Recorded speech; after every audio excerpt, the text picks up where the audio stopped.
Hello, can we start? Can you give me the control? Like it is saying host disabled. Yeah, Durga Prasad sir. So can we Yes, wait 5 minutes? Just participants are joining. Okay, sure. For 5 minutes. Yes, yes.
So Durga Prasad sir, Yes, madam. shall we start the session sir? Yes, yes, we can. Okay, sir. Thank you. Yeah, sure. Good afternoon, everybody. So again, I thank you all for the wonderful opportunity that's been presented. So last 3 days was excellent, and I think you had a wonderful session and learning few things. So today the session is going to be based, fully hands-on. So like yesterday, I got a question from somebody that they are new to the environment, development environment, and they do not know how to approach, and they are having a few problems in launching the notebook and things. So probably we'll see the setup of the environment today. For those of you who do not have the setup ready, so we'll just see how to set up the environment for our development. So I can actually share you the link for the Anaconda download. Probably I'll just give the link so that you can visit the link and download Anaconda Manager. For those of you who have the Anaconda Manager, give me a second.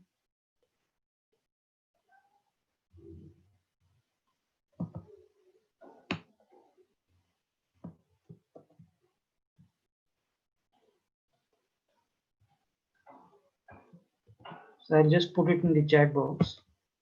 So kindly download Anaconda Manager from this link. Hello?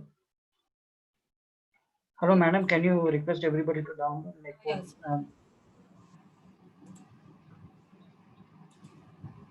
Okay, sir. Yeah, just let me know like when everybody is finished. This might take a few minutes.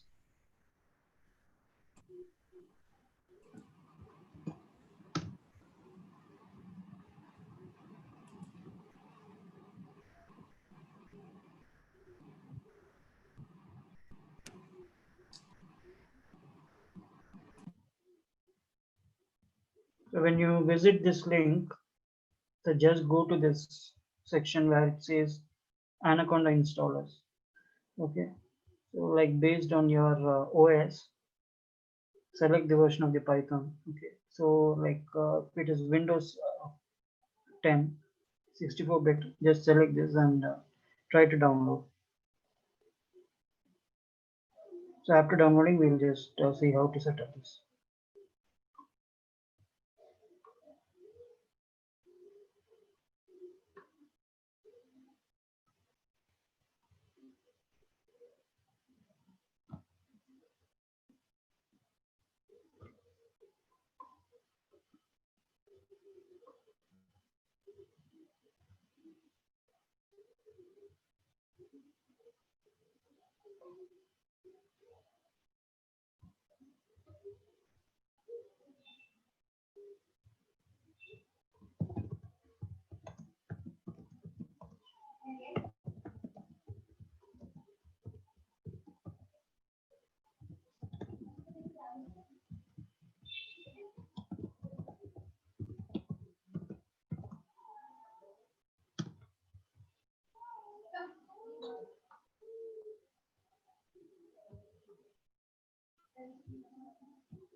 Have you all downloaded?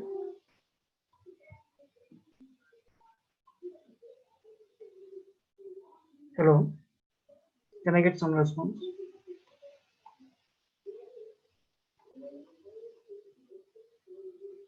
Hello? Yes, sir. We are downloaded. Okay, can we move ahead or shall we wait for the other participants to download? Hello? Publish, can you ask them? Yes, sir. You can progress, sir. No problem. Okay, fine. Okay, then I'll just move ahead. So once you're downloaded, like you can find this .exe application in your downloads folder. Just go there, try to run this .exe file, just try to install. Okay. So based on your operating system, this might differ. Okay. So I'm just explaining you for the Windows 10 64-bit OS. Just try to install.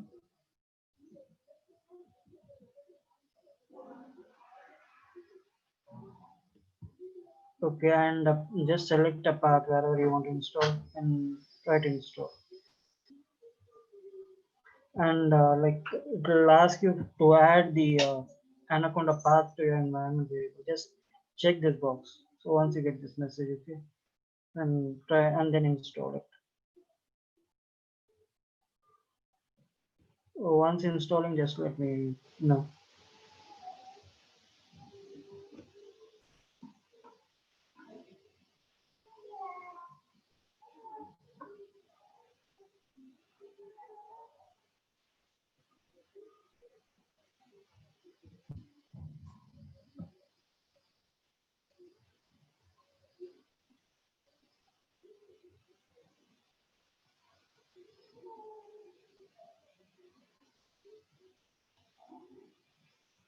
Any issues with the downloading and installing?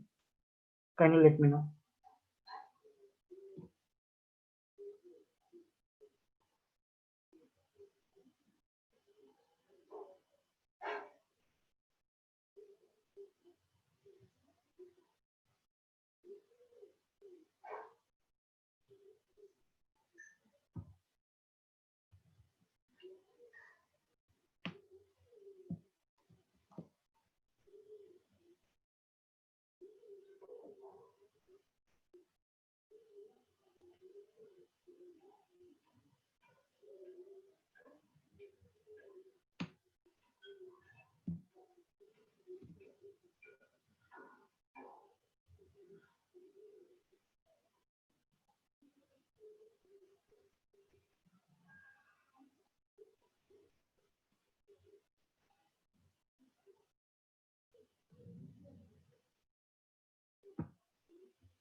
Is the installation done, ma'am?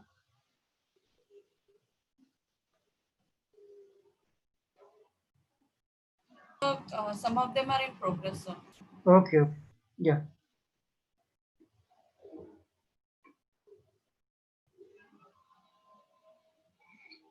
All the participants, once completed, put yes or no in the chat box, please.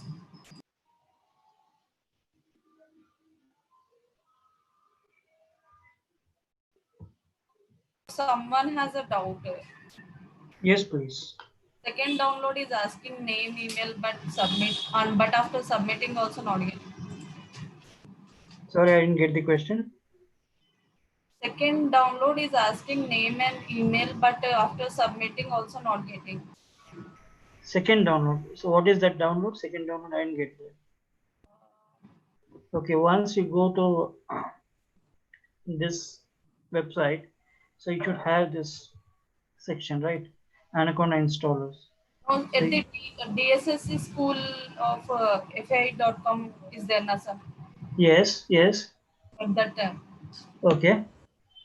So the user ID 92. If Yes. he's having some doubt regarding the AI website one. Okay, that is just reference website. Okay. So in that website, we have just published the guide as to how you can set up the guide. Okay, so basically whatever I'm telling, the same thing is there in that guide also. Okay, sir. So what I'm just telling you is like you visit the Anaconda website, okay, the main website. So just come to this section where it tells Anaconda installers. Okay, based on your OS, just select the installers. Okay, so in case of your Windows 10 64-bit operating system, just select this. Okay, you should have the .exe file. So once you have the .exe file, then try to run it. So and probably it will be asking you the path. Okay, path for the environment variable. Just add that path, so you'll be able to install without any issues. So just let me know if you are finding any installation errors or anything. So this website basically is a bit older on. Okay, so like now they have Python 3.8. So this is still having 3.6. So only that difference. So rest all like the setup process will be similar, I believe.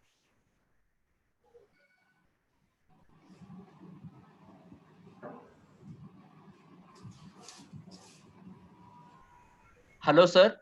Yes, yes. Yeah, Anaka is already it with me, but I am asking about the second link, DSS school. What Yes. we have here?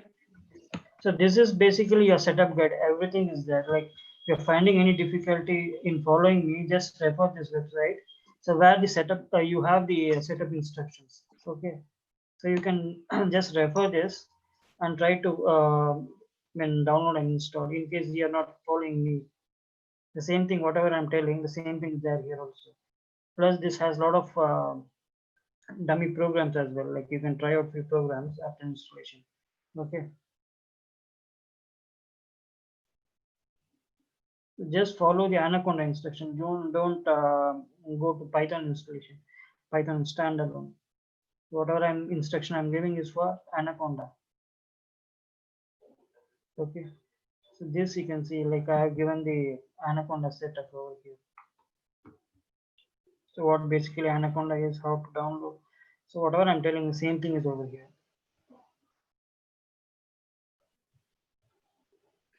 Is it clear? Okay.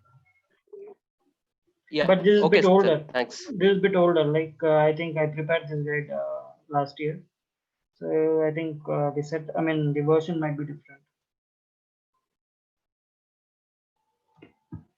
So once you download and install, you should have your Anaconda ready. So this is a package manager which will have all the libraries for your machine learning and deep learning development. Okay. So once you have installed, how do you launch it? So what you need to do is just go to your Windows search box. Okay, just type Anaconda prompt. Okay, just try to open this Anaconda prompt. You will get to this prompt. So is this prompt visible? No, sir. Not visible? Okay, let me share it again. No, sir. Okay, I'll share it. I'll share it.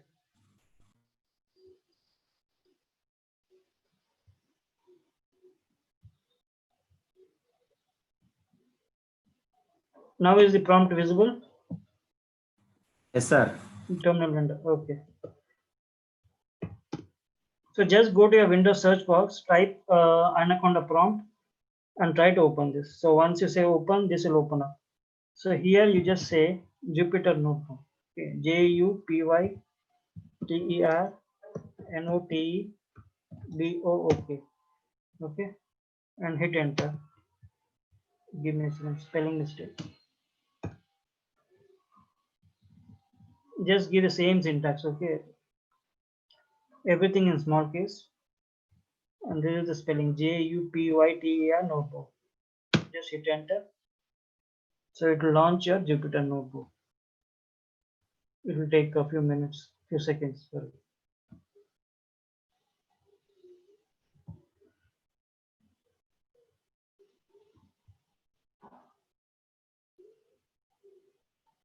Okay, this is where it takes you. So can you all try and let me know like if you are able to launch this homepage of the Jupyter Anaconda notebook.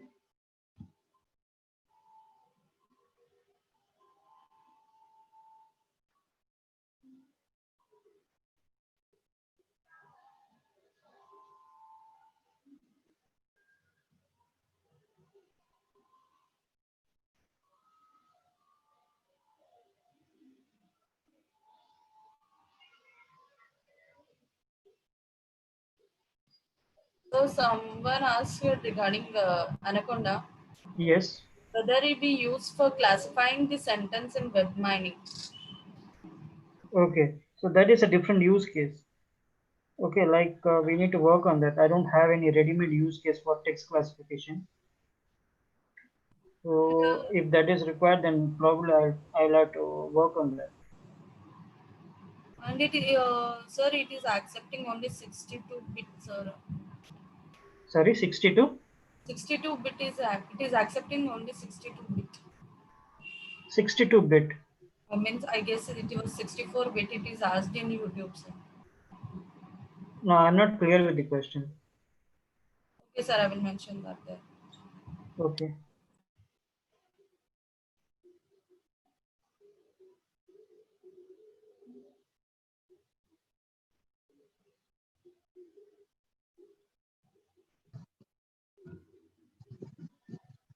We need to check our system configuration. Then if our system configuration is 32 bits, we have to go for 32. Else we have to go for 64 bits. Yes, 60, like your Windows 10 operating system, like whatever systems Yeah, with yeah. Windows Yes, sir. 10, they're all built with 64-bit OS. Okay. So like earlier, like a few years earlier, like 3 So or 4 we years have to check, earlier. we have to cross check our system configuration. Yes, yes, yes. Whether it is 34, we have to opt 34, sorry, 32 bit. Yeah. Yes, If it is 64, we have to opt 64. That's all. yes. Windows 10 blindly you can go for 64. To all the participants, I'm saying, sir, Yes, on behalf of you, I'm helping you out. yes, yes, yes, sure.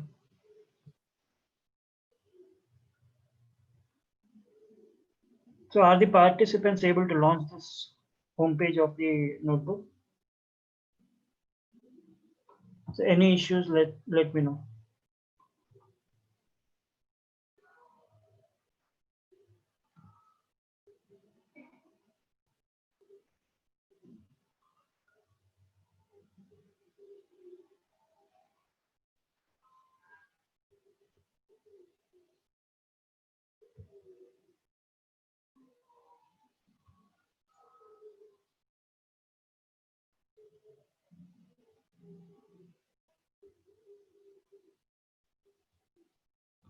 Okay, somebody is saying Jupyter open. Okay. So if that is the case, can I go ahead? Yes, sir. Okay, fine. So this is the homepage of your Jupyter notebook. So like if you want to code, so what you need to do is you need to open a new notebook. So this basically is the root folder where all your programs or all your files is going to be saved. Okay. So if you want to launch a new notebook, just click on new, say Python 3. Sir, screen is not changed. Same screen. Not changing? Okay, give me a second.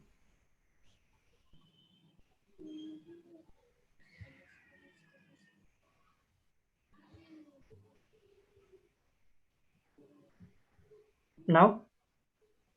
Yes, sir. Okay. So what I was telling is like if you want to launch a new notebook, go to new over here, just say Python 3. So this basically will launch your new notebook. So here you can type in all your code, start building applications. So for example, let me import some library.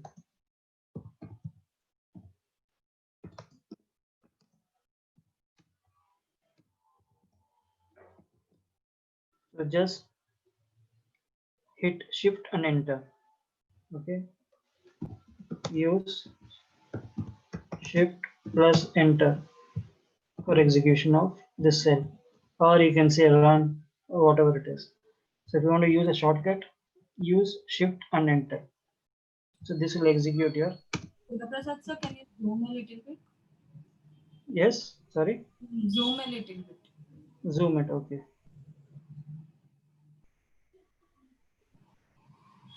Okay. Sir. Okay. Okay. So what I was telling is, like, if you want to execute this line, press shift and enter, or you can use the boxes over here.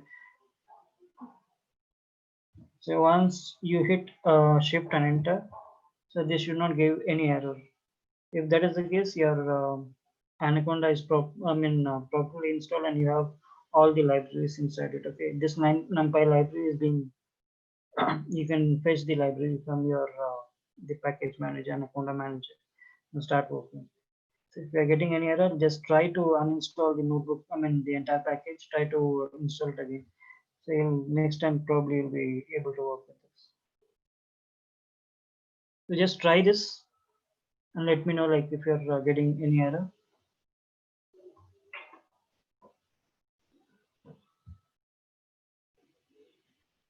So from the home page, you need to click new, say Python 3.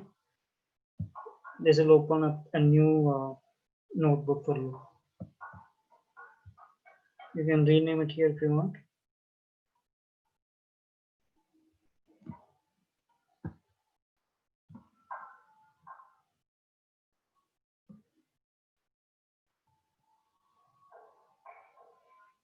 Is this working?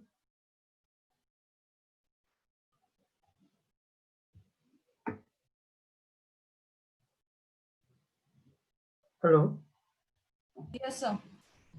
Okay, fine.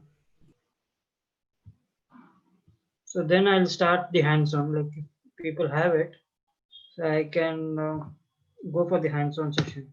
Like parallelly people can work with me.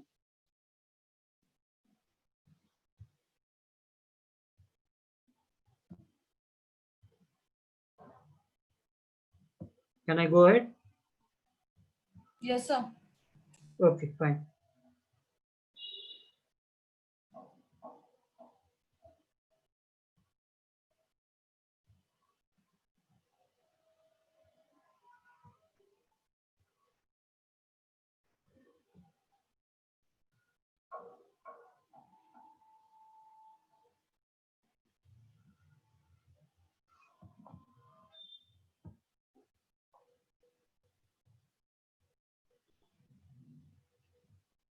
So I'm just sharing my screen, okay?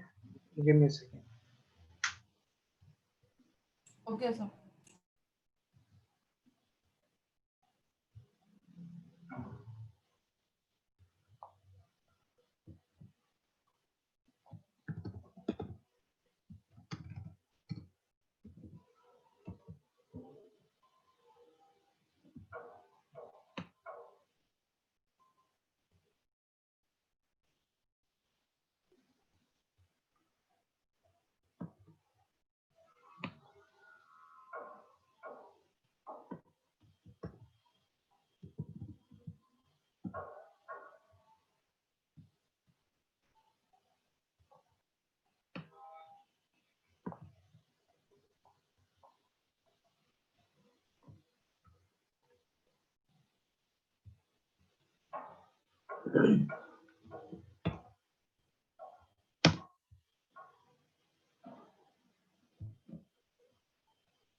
Okay.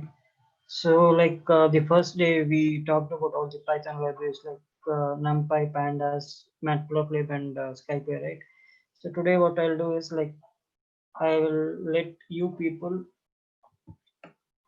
to write syntaxes and execute few codes. Okay, so probably I'll help you out, and you can just parallelly work with me, and if you have any questions you can ask me. So what we will basically do is we'll import this library Numpy and start building arrays and things.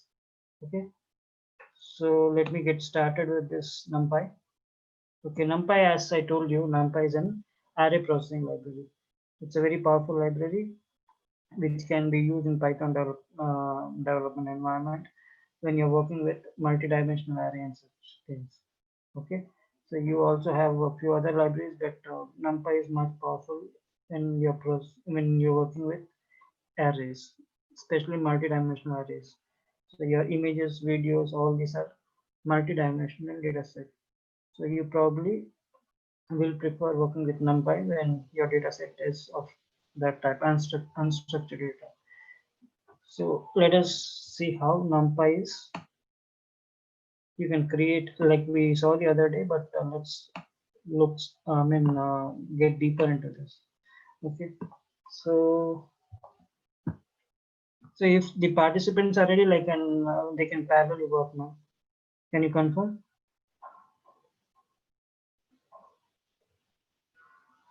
Hello. Yes, sir.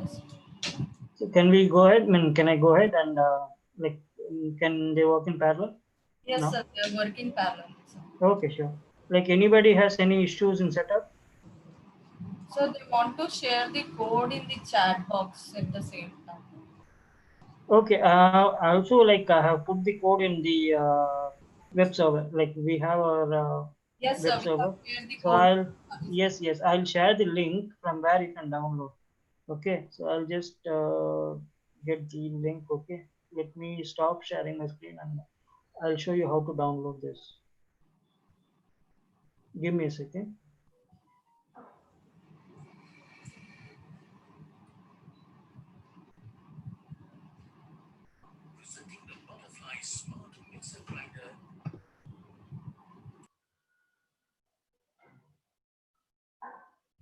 So can you see the screen? Yes, sir. Visible, This sir. web page where I have all the files. Okay. So probably go to this URL. I'll just put this into the chat box. Go here.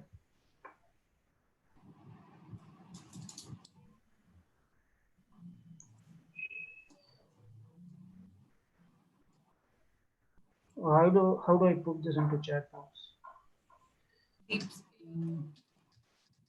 So chat box, click on chat box. Sir. I'm not able to launch this. Oh, it is there for everyone. 1 second, sir. I will do it. Deepspeed.ai/ftp.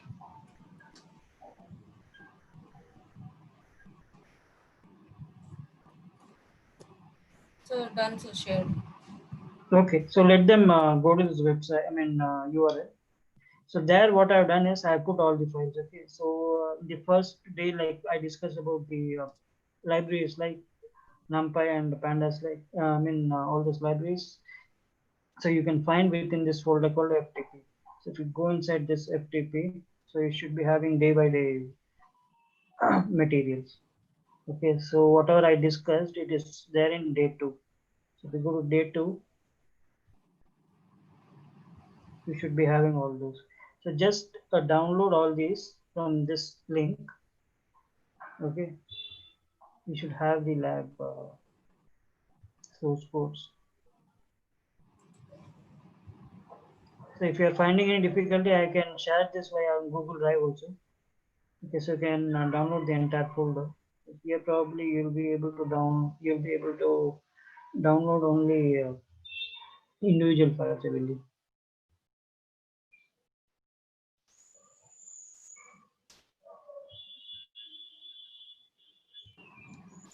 So you should be having the source code in this folder SS. Okay.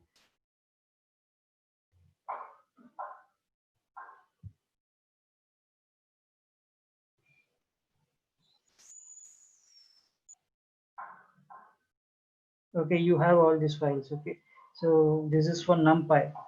So we discussed array creation, array indexing, operations, sorting, and things. Okay, all these files you can directly open from your Jupyter notebook. So once you download, go to the go to the respective download folder, just launch it from there. You'll be able to open. Okay. So once that is done, probably you can start implementing things. So if you want to work, create a new notebook, just I told you, like, go to your home page, click on new and start working in the new notebook. So I have already put this in the web server, where from where you can download, or like if you want me to put it in the Google Drive, I can do that. So here, just try to download all these codes first. Okay, give me a second. What is the window you're seeing? Are you seeing my code or the website? Website. Website, okay, fine. So do one thing, just download all these codes. Okay, this Numpy exercises, just click on it, it will start downloading. Okay, so just download this Numpy exercises, Pandas exercises, Pandas dataset.ipnb. So this I will be discussing first. Then probably I will show you a simple implementation of linear regression model and a random forest model, so that you can get started at least with the machine learning models. Okay. So after you download, just open it and you can work parallelly with it. So this should be in your downloads folder. From there, just click it, you'll be able to open.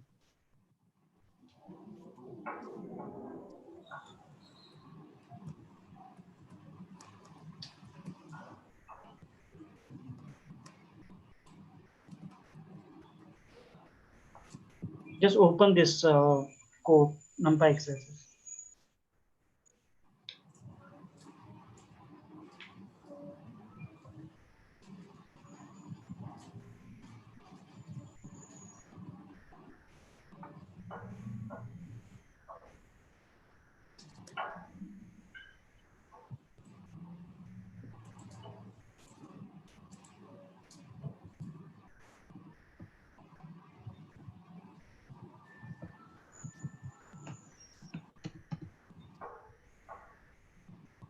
So when you launch your Jupyter notebook,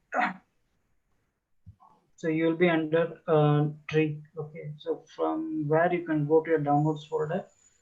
So from there you can open your download notebook.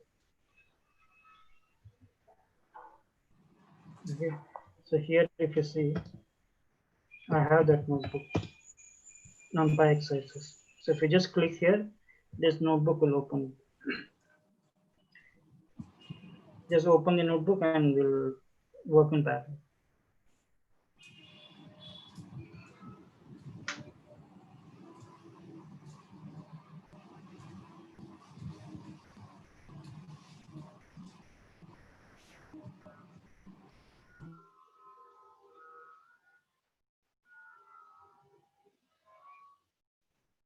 Is it done, ma'am? Can we go ahead? Yeah, sure, sir. Okay. So let's move on. So let's start with importing NumPy. So what you do is, as you already have the NumPy coming inbuilt with your Anaconda manager, you don't have to install it. Okay, so once you have it, have the NumPy library, just start importing it. So to import, just type this command, import NumPy as np. Okay, this is the alias name that I'm giving. So you can use this.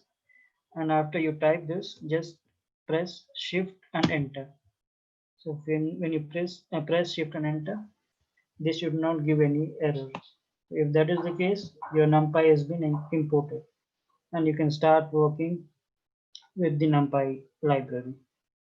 Okay, so if that is the case, let's create an array of 10 zeros. So this means, so you can see an output over here, right?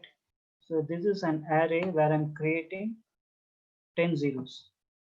So if that is the case, like just type np and you have a function called as zeros.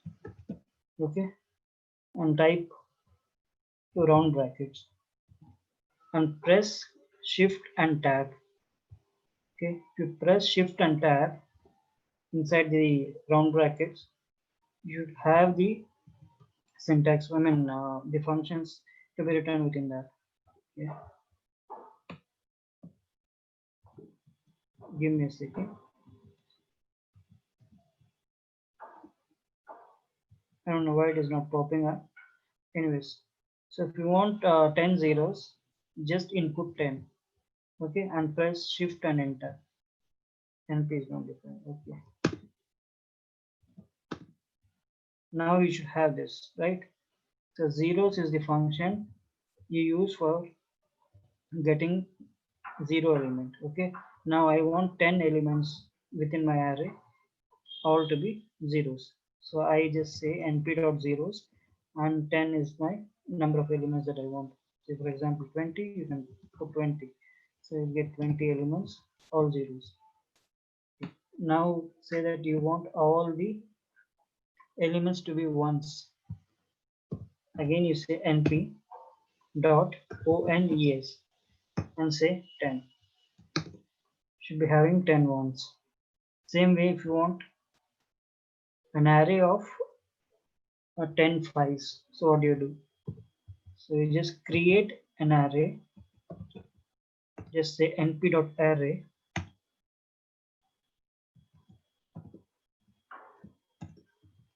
just say 5. So if you say 5.0 in fact, so this will create an array with element 5. So since you are telling it as 10 fives, so just multiply this by 10. So you should be having 5 elements and 10 elements with the element being 5. Okay, now say you want an array of integers from 10 to 50. So the syntax for this is np dot a range. You just type a range. Okay, so this is what I was talking about. When you go inside this round brackets and press shift tab, you will get this. Okay, so this basically will tell you what the function is and what it does, and also it will give you some kind of examples also. Okay, so this what it tells is, so if you want a range of numbers, for example here we are saying 10 to 50. So what is the function telling you to do is have a start value, have a stop value, and step value. So in my case, let us say 10 is my start value, and 50, instead of 50 I will say 51. So this will be excluded, 51 will be excluded, and like the range will be 10 to 50. So you will be getting range of values within this. And step 1, since you want the numbers to be continuous, you just try to execute this, shift and enter. You will get the numbers between 10 and 50. Okay, 10 to 15. Okay, so any doubts, any questions?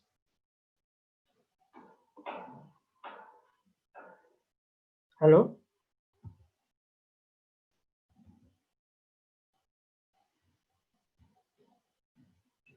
Yes, sir. Any questions, any doubts? No, sir. No one. Like I'm not able to see my chat. Like somebody raised a hand. So when I say chat, I'm not able to see the chat. I don't know, sir. It's working fine here. So I had somebody raising. Okay, I got it now. Okay, no doubts. Fine. So anybody having issues with installing and downloading?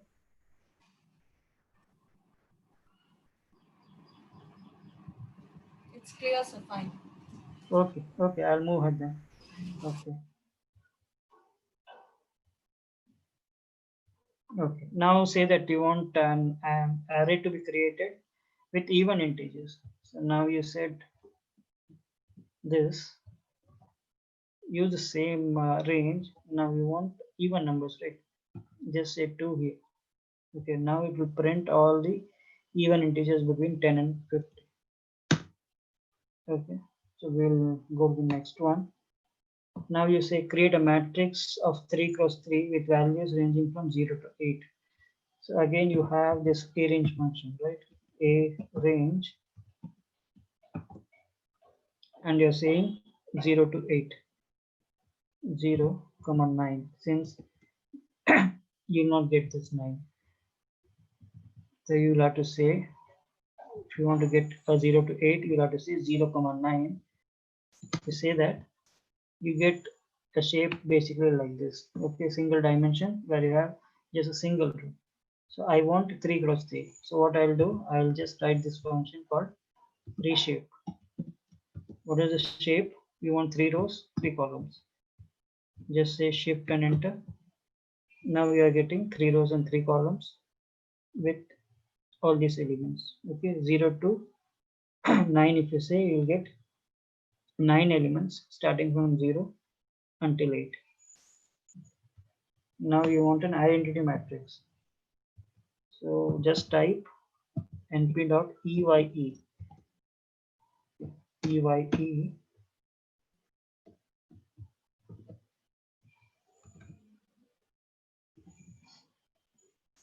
and say, sorry, 3 cross 3, right?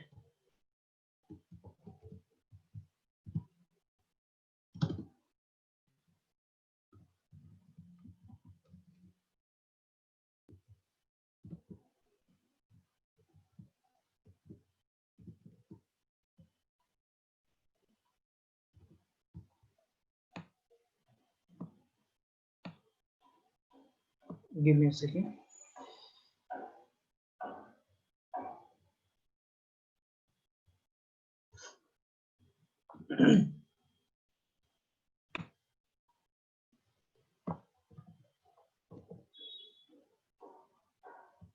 Okay, since you want 3 cross 3, just tell 3. Okay, so this will give you a diagonal identity matrix of this size. Now you're saying that generate a random number between 0 and 1. Again, just say np.random. You have a function called as random.rand and just say 1. So when you say a 1, so it will always generate a random number between 0 and 1, and number of numbers that you want is 1. For example, you say np.random.rand, it is going to give you one single number between 0 and 1. Suppose you want 10, just give 10. So this will always output you values between 0 and 1. Okay. This is 25. We want an array of 25 random numbers of standard normal distribution. Again, use the same function. Just say standard. Okay. So when you enter this, use tab. So it will give you what all functions you have starting from these 2 letters. For example, I typed st. So it is saying all the functions starting with letter st. What do you want? You want standard normal distribution, right? Just select this. You want how many numbers? 25 numbers, right? Just give shift enter. You can see that you have 25 elements of from a standard normal distribution. Okay, this is also 0 to 1. Now you want a matrix of this kind.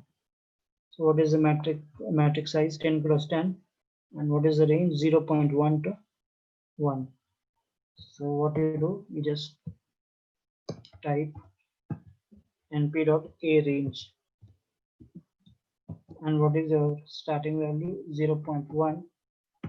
And you want it until 1, right? So you cannot write 1, you just write 0.1. Oh, sorry, 1.1.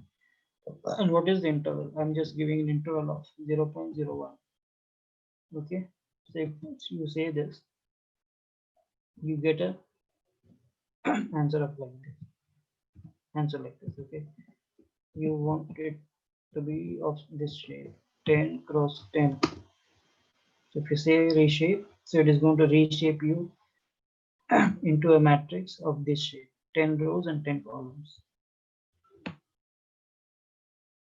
Now you want 10 linearly spaced numbers. What you say, np dot linear space. Here you say 20 numbers, right?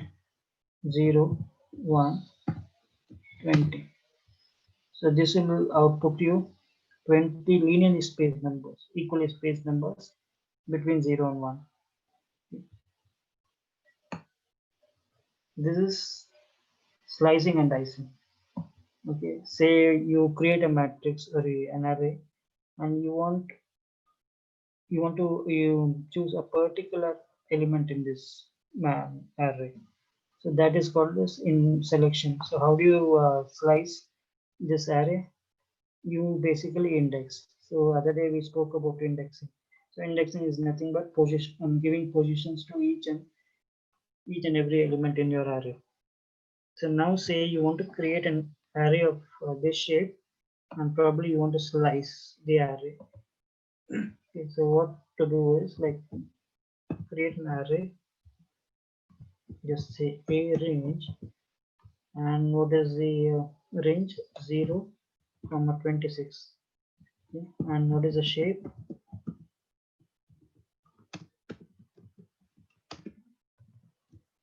Five cross 5, right? 5 cross 5. So always this multiplication of this should be the number of elements you're having. Okay, this is 26. So this is 25, and this product of this should be 25. Otherwise, it is going to throw an error. Say, for example, I'm saying 6, it will throw an error. So it says cannot reshape. So if that is the case, what you do is just say 5 and 5. Okay, give me a second.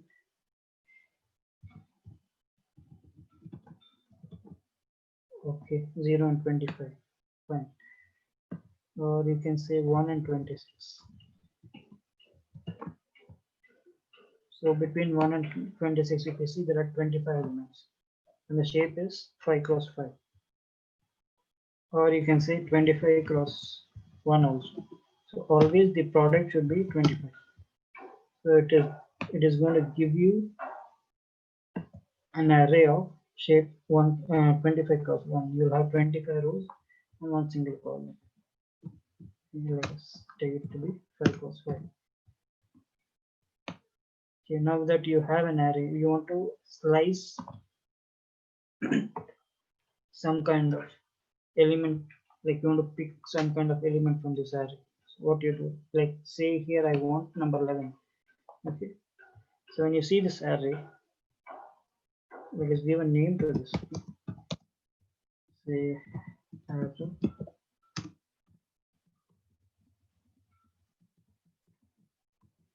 If you execute this, you will not get anything. So you'll have to call that variable. Just say array. It is going to show you the result. Now that you have the array, just have the array here. Where is your element 11? So it is here. What is the position of this row? So always starting position will be 0, 1, 2, and so on. So we see the position of this 11 is 0, 1, and 2. Okay, just say 2. You get this entire row, right? So, and what is this is the row specification, the position of this particular element row wise. So you have this in a row number, sorry, a row with position 2, and you just want the element 11. So what is the column number for this, column index for this? It is 0, right? So if you give this way, you're just going to get this element from the array. So this basically is called as slicing. Now you have the requirement of getting these rows. Okay, so where is your element 12, 13, 14? So this is here. So what is the position of this? 0, 1, 2. Again 2.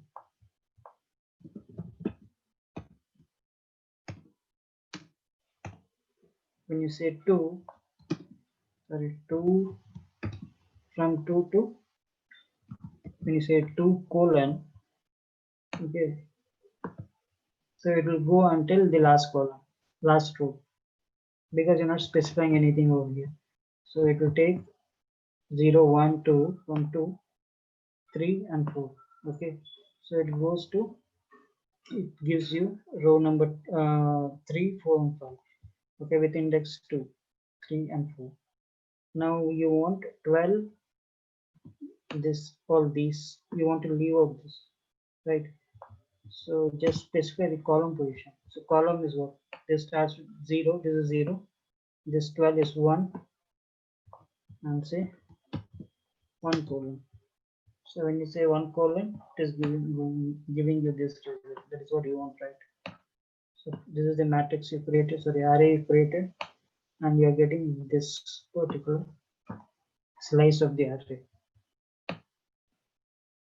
Now say that you want this 6, 7, 8, 9, 10. Where is 6, 7, 8, 9, 10? Okay. So this is the row with position 1 and 2.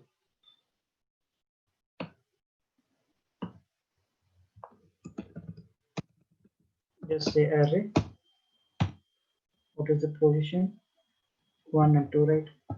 So when you say 1 to 3, so it is, you're just pulling out 2 rows of data. This 3 will not be included. So it is between 1 and 3. Rows will be 2 rows. Okay, and you have all the columns, right? You say colon, all the columns will get it. So 6, 7, 8, 9, 10, 11, 12, 13, 14, 15. That is, you get this row 1. You start with 0, this is 1. And you're saying 1 is to 3. So you ignore 3. You'll be getting this 1 and 2. Okay, since you're saying all the column colon, it is going to fetch you all the elements of the columns from these 2 rows. Yeah.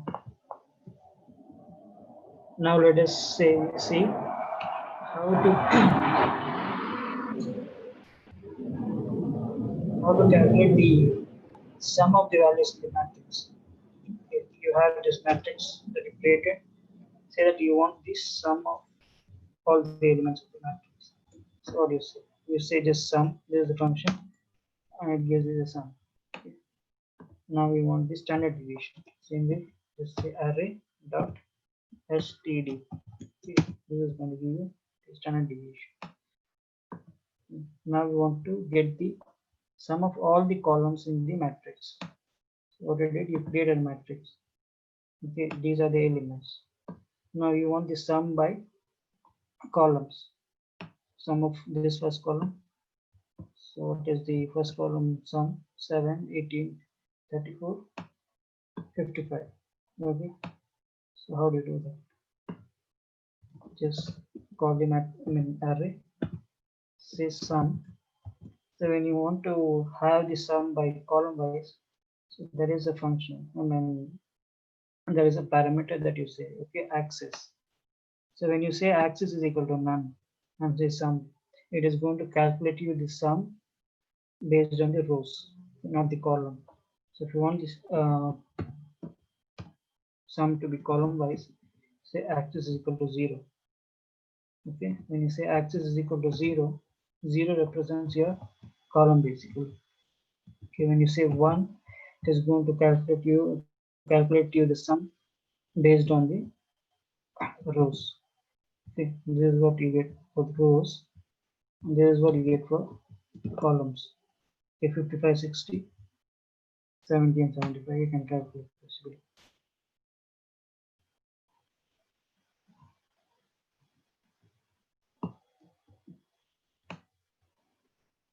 Okay, any doubts?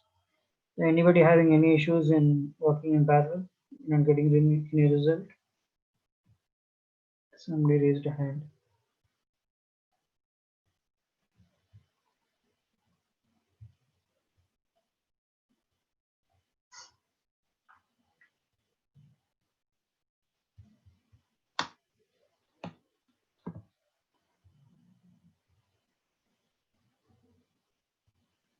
Yes. Okay, NPI dot 3 comma 3. Is it correct? So let us check and see. Okay. Say you are trying out for the identity matrix, right? Okay, just let us see what 3 comma 3 does. Okay, it is giving you the result. Okay, what basically you're telling is the rows and columns you're specifying. So we see this the syntax that your this thing provides. So it basically tells you, right, the shape n comma m. So we said 3 comma 3, 3 comma 3 identity matrix. So even if it's say 3, it takes us 3 comma 3 only. Okay, so basically you can use 3 comma 3, no issues. We'll let us see next question. Can you generate a random number between 1 and 100? Okay, let us see that.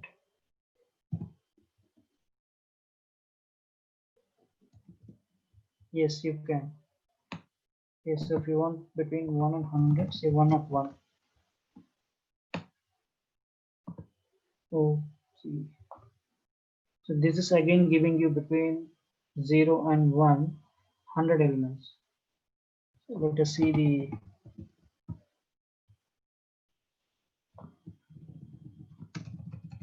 let's see this.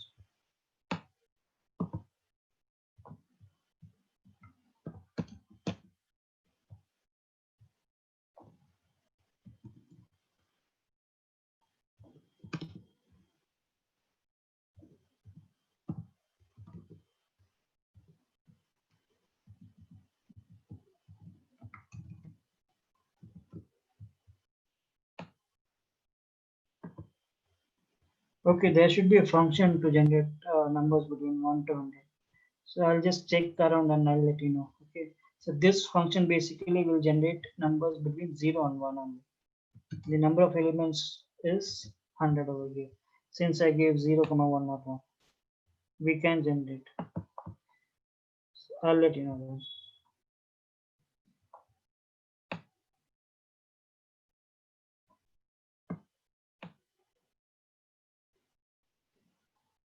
So any more doubts? Can we move on to the pandas?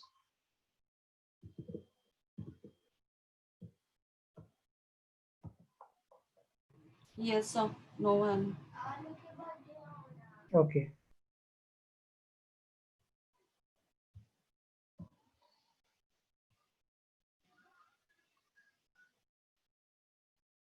Okay, try to open this notebook after downloading.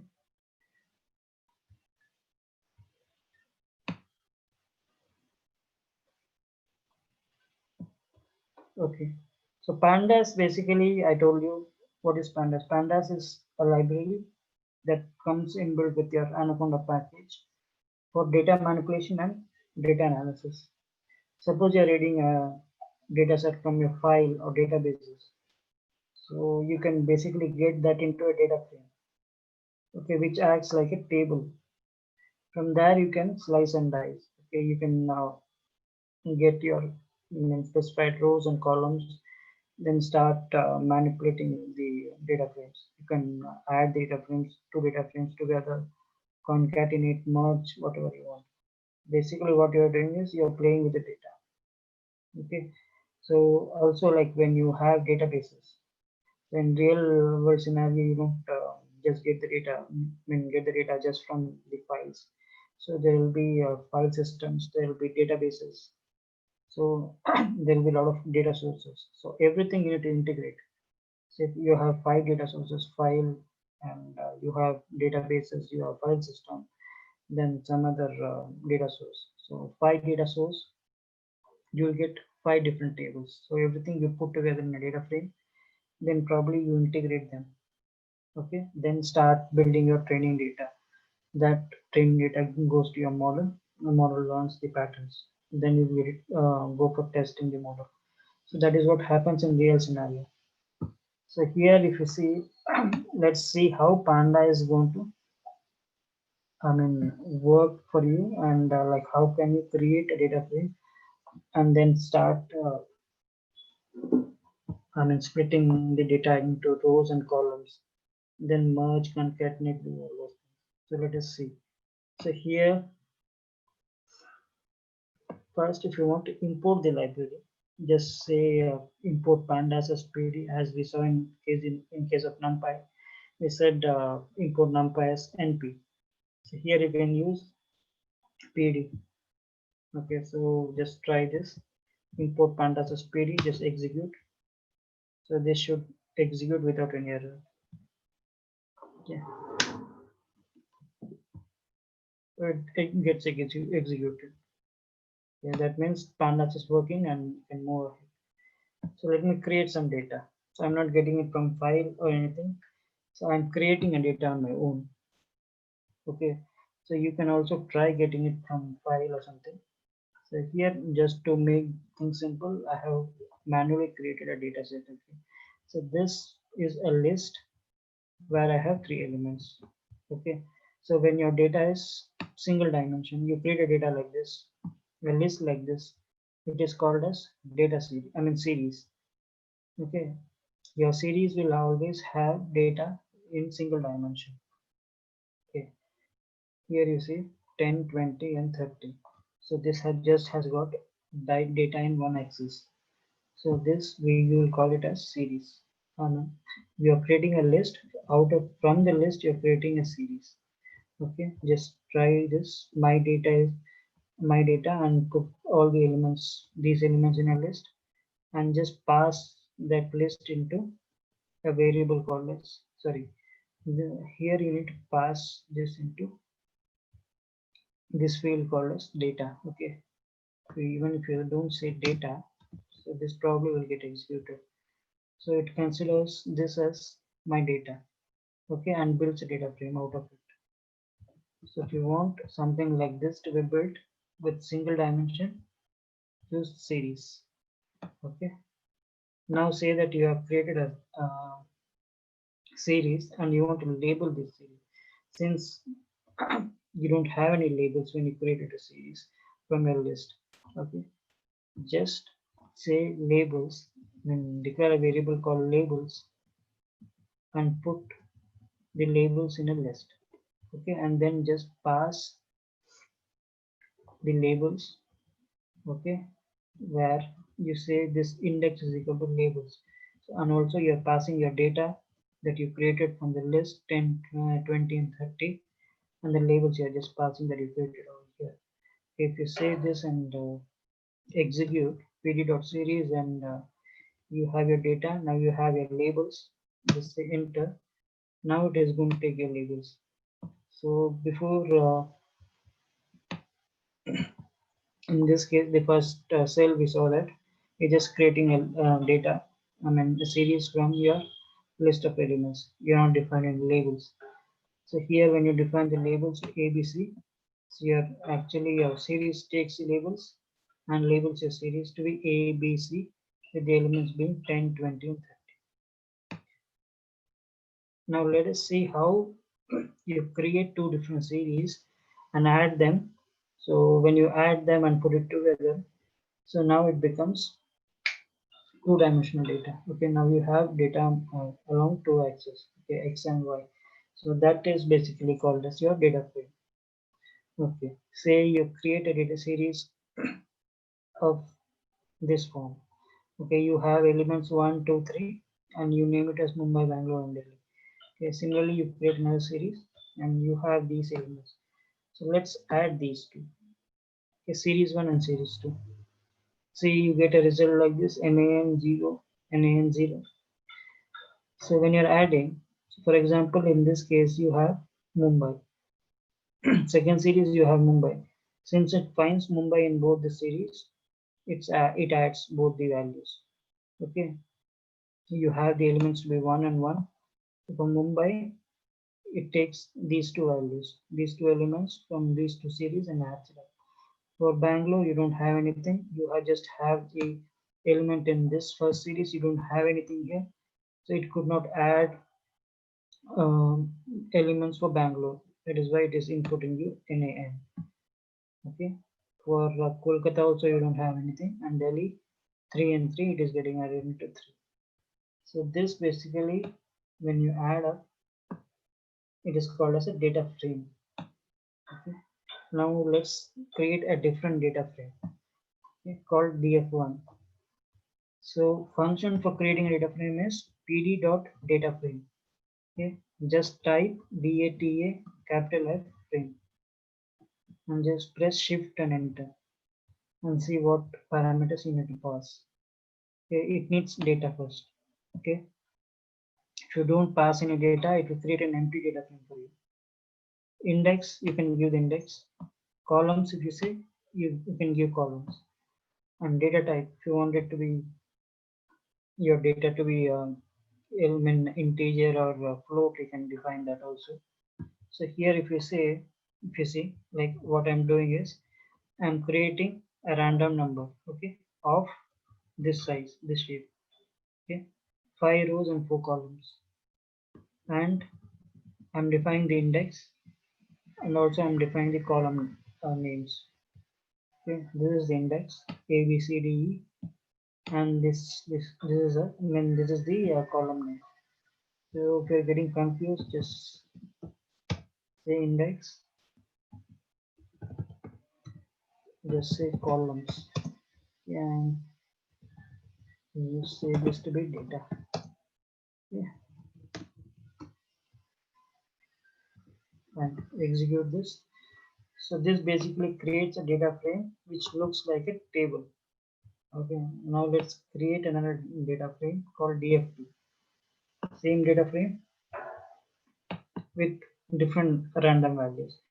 So each and every time when you execute this statement, it is going to create different set of values. See, I have used the same command over here also, but it is giving you some other result. So every time it keeps on changing. So you have two different set of random values of shape 5 and 4, 5 rows and 4 columns. Now let us add these two data frames. So in a real scenario also, you get data from different data sources. You add it, you merge it, you concatenate it, you do all the manipulation work in with data sets. So let us add these two data sets, df1 and df2. So when you add these two, this is what you get. Okay, the first element of data frame 1 gets added to the first element of data frame 2. So similarly, all the elements get added, and this is the result you get. Now let us create a new column. Okay, so we have data frame 3. So this data frame 3 is addition of data frame 1 and data frame 2. Now let us insert a column to this data frame df3. So in real scenario also, you have two different data frames getting added up, and you have another column inserting a new column, and probably this column is going to be your calculated column. You have some formula applied on these columns, and you get a new column. So similarly, let us create a new column over here, and let's add column W and column Z that we got from data frame 3. Okay, so if you want to add a new column, so this is your data frame. So we want to add a new column, and just use square brackets. So within square brackets, give the name of the new column. Say I'm giving new calculated column.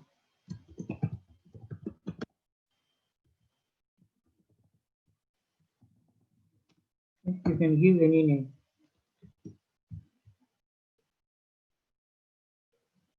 Data frame not define. Okay, let's define X.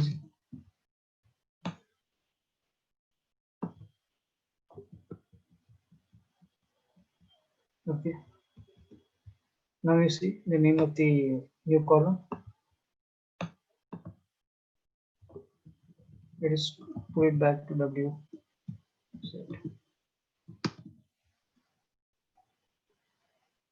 Let me drop that column.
Up to let it remain. No problem. We'll drop it later.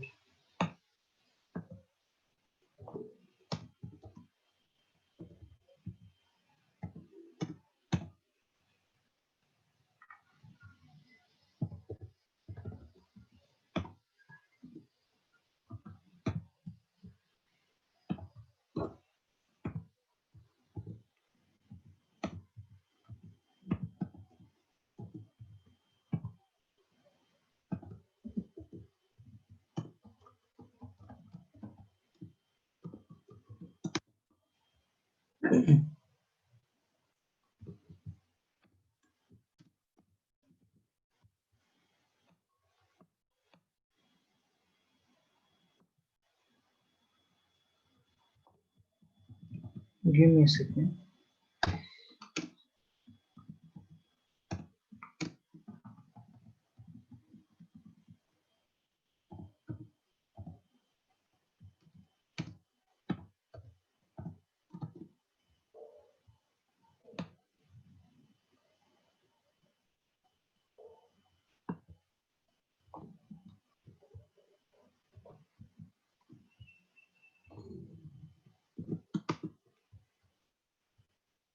Anyways, let that column be there. We'll see later. So now what we're doing is we are creating a new data frame DF4, but only with these columns W, Y, and Z. Okay. So for that, what you do? Okay, just take these column names. Okay, rest of the column names you just leave out. Okay, that you need to define within the square brackets. Use 2 square brackets and just define the names. Okay. If you define this way, probably you're going to get column W, Y, and WZ. Okay. Now say that I just want row A and D. I'm just trying to leave out rest all rows. You have 5 rows. Out of 5 rows, I'm just getting 2 rows, and I want A and D. If that is the case, what I do is, again, I'm creating a new data frame with name DF5, and DF4 is what I created with these 3 columns.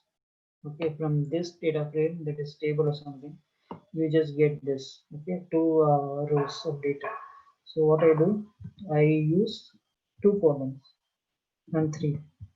So if I use this way, so I'm going to get row A and D. That means when you say double column, okay, it takes the first value. Since you say 2, these 2 will be left out. Okay, 0, 1, 2, 3. Okay, these 2 will be left out, and you're going to get D. Again, the next 2 will be left out, and if we had F would come in place. Okay, so double colon 3, if you define that way, so 2 columns are going to be, 2 rows are going to be left out, and after that you're going to get the row. Okay, so this way we can get started with the basics of pandas. Okay, in real case, as I told you, like you use different data sources and start processing.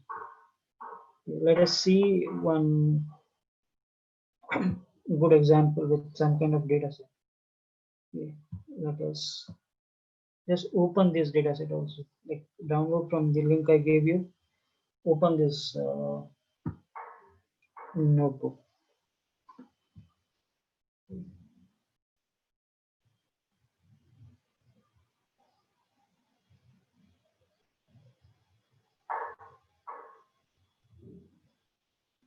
Okay, this probably I can share via Google Drive. Okay, folder I don't think so you can download. Only files, individual files you can download. When you click the file, it automatically gets downloaded. So folders, I can basically give you the folders through Google Drive. Okay, so I'll just send it to Oblish.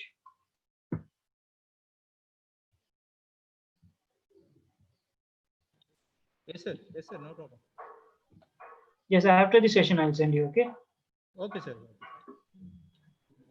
Okay, we'll see some data set and we'll process this data set using Pandas. Okay. So this data set also you can download from this link. So I think you should have this food items.csv in that link. Okay.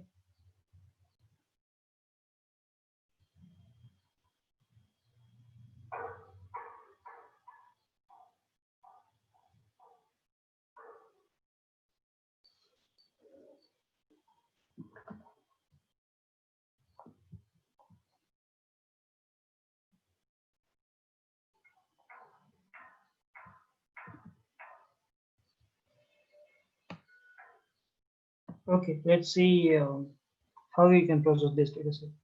Okay, so again import this library pandas as pd. Okay, go to this URL, download the data set. Okay, if you don't want to download, let it be there. Just give the URL, from there you take it, or you can download it and get it from the local system. So however you wanted to do it, you can do it. Okay, so let us so what I've done is I'm getting the data directly from the link. So first I define this variable called URL. I just give the URL of the file. This is the file, and if you see this file, this basically is a CSV file. Okay, and because how did I make it out? Okay, because it has got tab separations. Okay, so if that is the case, I'm going to use this function to read that file, pd.readcsv, and from where am I reading? From this URL. Just give that URL. So if you say shift tab, it is basically going to tell you what all you need to input. Okay, so you need to give the data. So this data lies in this link. So just input that variable over here from where you're getting the data, and separator is /t. So tab limited file.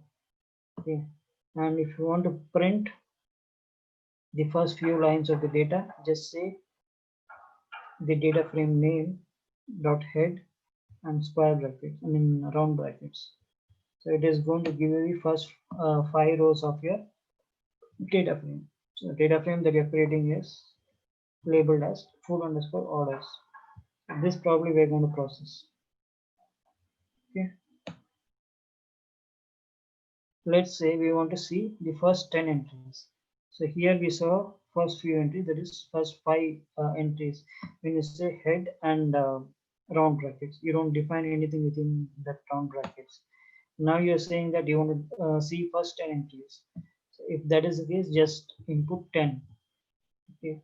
Use the data frame name that you created, say food underscore orders, and head is the first 10 rows. If you want to see the last 10 rows, just say tail. The tail is basically going to give you the last 10 items. So let me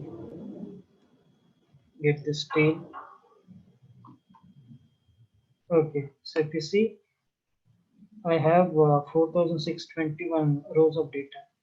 So it is showing me the last 10 rows of data. Let me put it back to head 10. Okay, so this is the first 10 rows of the data set I got from this link. So this basically is a food order data set, or probably a restaurant data set. Okay. Now let us see how many observations are there in the data set. So if you want to see that, just use the data frame name that you created and say count.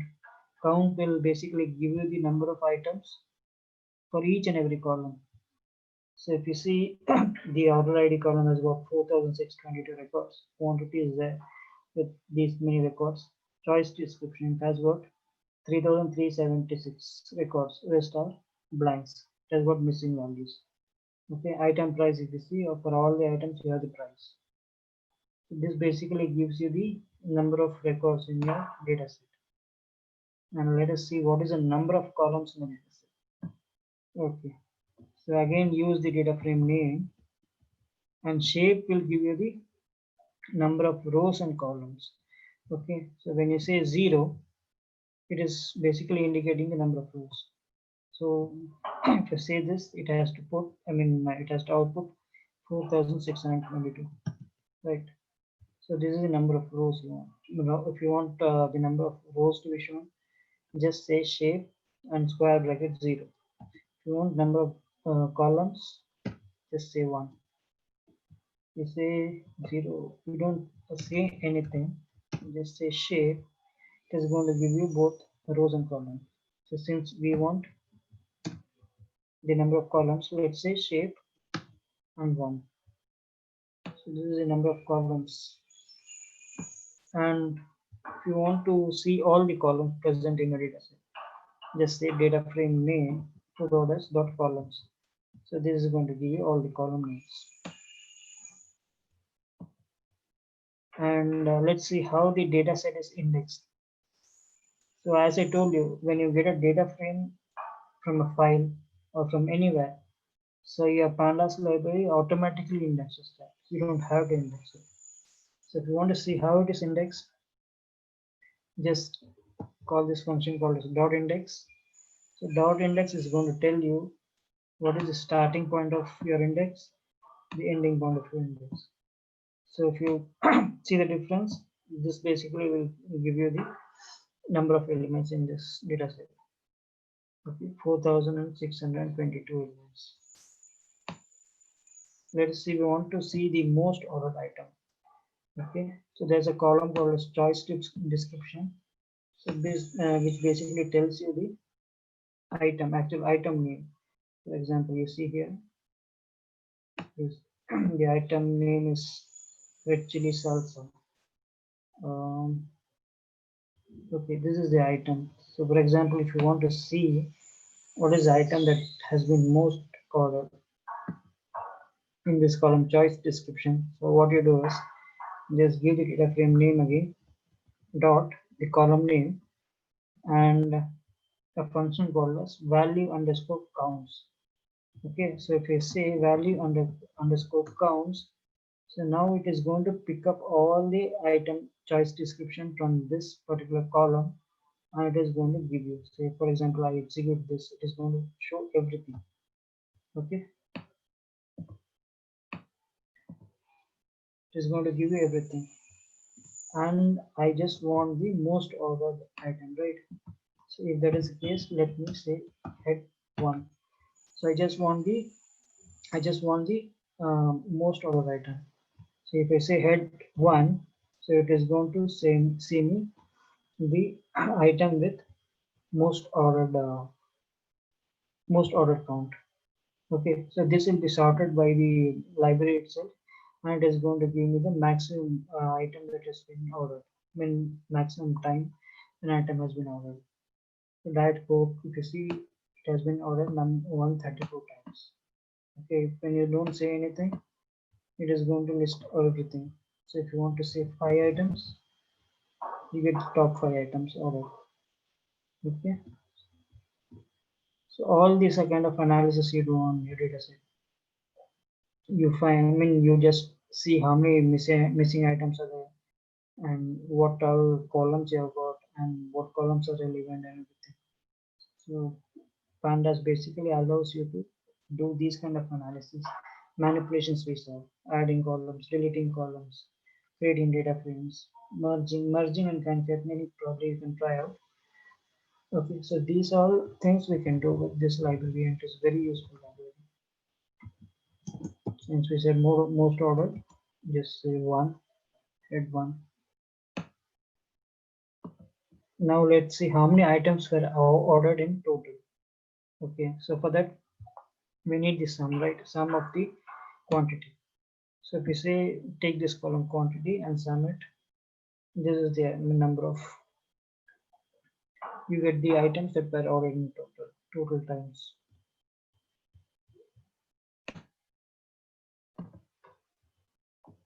Then if you want to see how many orders were made in the period, okay, in the whole period probably.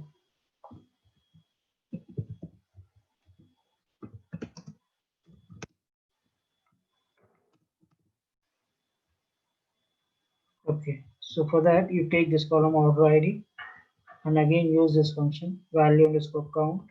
Since you want the most order, you can get this count. Okay, 23. So 23 orders were made in the entire period. That is what it's saying. Now, if you want to see the average amount per order, okay, since you have number of orders, you can group it, okay, by order ID. You have something called order ID. Now group the orders. So when you group the orders for each and every order, you have the amount. Okay, since you want the average amount, use this function called as dot mean. So mean is basically going to give you the average amount for each and every order. So the average amount here you see is 2.7. Yeah. And this is what, how many items, different items were sold. Okay, you want to see how many different items were sold.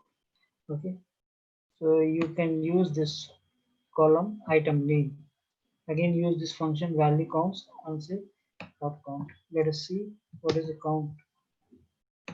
So if you see the count of each and every item, so if you say chicken ball, it is 726. Since you are saying different items, okay, I can say dot count. Count will give me, when you said everything, okay, you just say value counts, it is listing you everything. So in this you see 50 items, so that you want to be printed, right? So when you say count 50, sorry, count in round brackets, it is going to give you that, right? So any questions on this?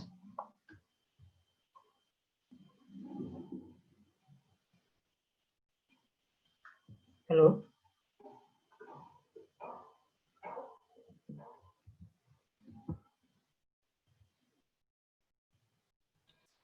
Sir. Yes, please.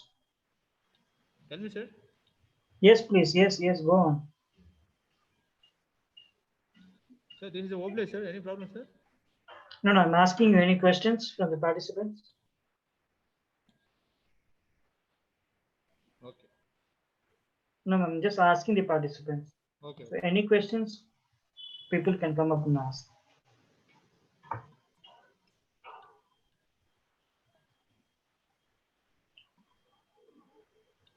Okay, I will wait for a few more minutes and then probably move on. 1 minute, sir. Yes. 1 minute, sir. Yes.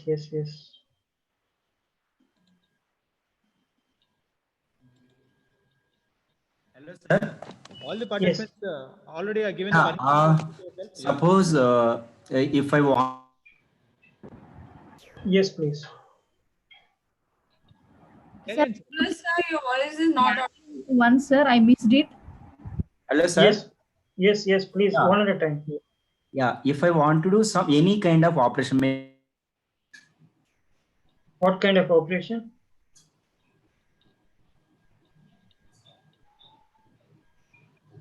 Your voice is breaking. I'm not able to hear your voice properly. yeah, if I want to do any kind of operation, so what kind of operations are there? So we have to what you call type the press the tab, then we'll get automatically. Suppose some, if I want to do some, then I have to go for SU, maybe first 2 letters or next 3 letters, and then to Yes. then we'll come to all those things and we can select, right? Yes. Just press tab. Tab Okay. will basically show you all the functions starting with that particular data. Then probably you can choose whatever it is. Okay. If you With say syntax S, I can get, right? yes. Okay, thank you.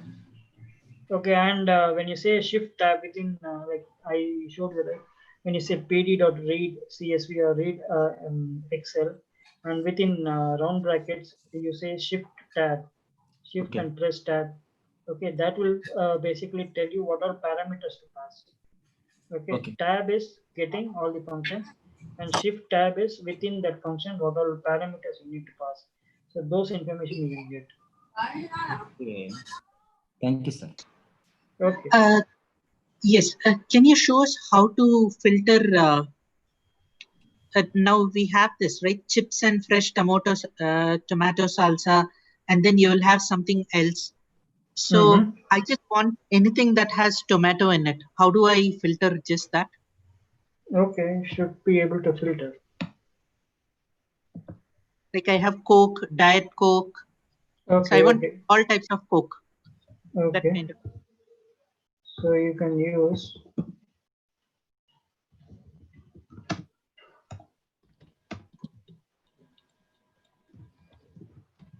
Veeranna ముగ్గురు అమ్మాయి వాళ్ళ అక్కేమో మిలాగూడము I'm just showing you, okay, how వాళ్ళ అన్నేమో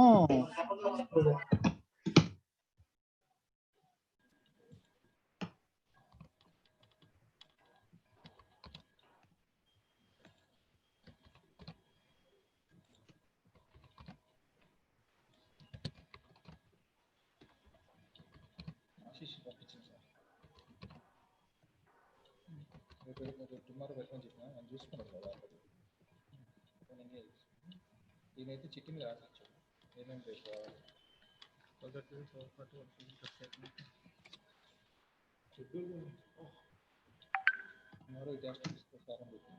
so probably you'll have to use syntax something like this, okay?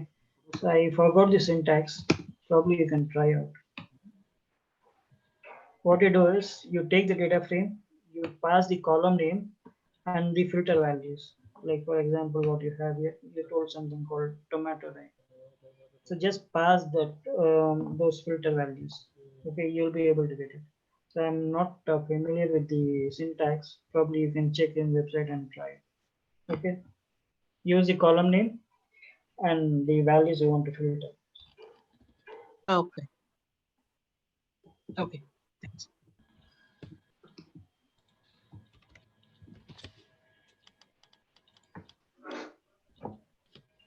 Any more questions?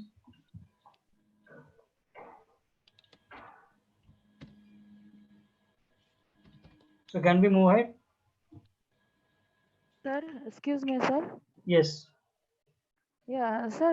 I mean, in Python, I mean, I'm also using Python for couple of years, but here just I mean, for my curiosity, this space. I mean, sometimes without space also it's working fine, and some of the character in between, if some space extra space comes, then it shows error. How I mean for a bigger code or bigger script language, in that case how to identify those things, how to debug, in case of Python. Where you're using, where you're finding this case sensitive issues within Not the case sensitive, space. space. Extra space. Extra space you cannot have. You need to remove extra spaces. So how to debug that one for a longer script? Let's say 10,000 line or 1,000 line code. Then in that case, how to debug and find out this extra space and remove them? Within the source code you're telling, or within the data itself?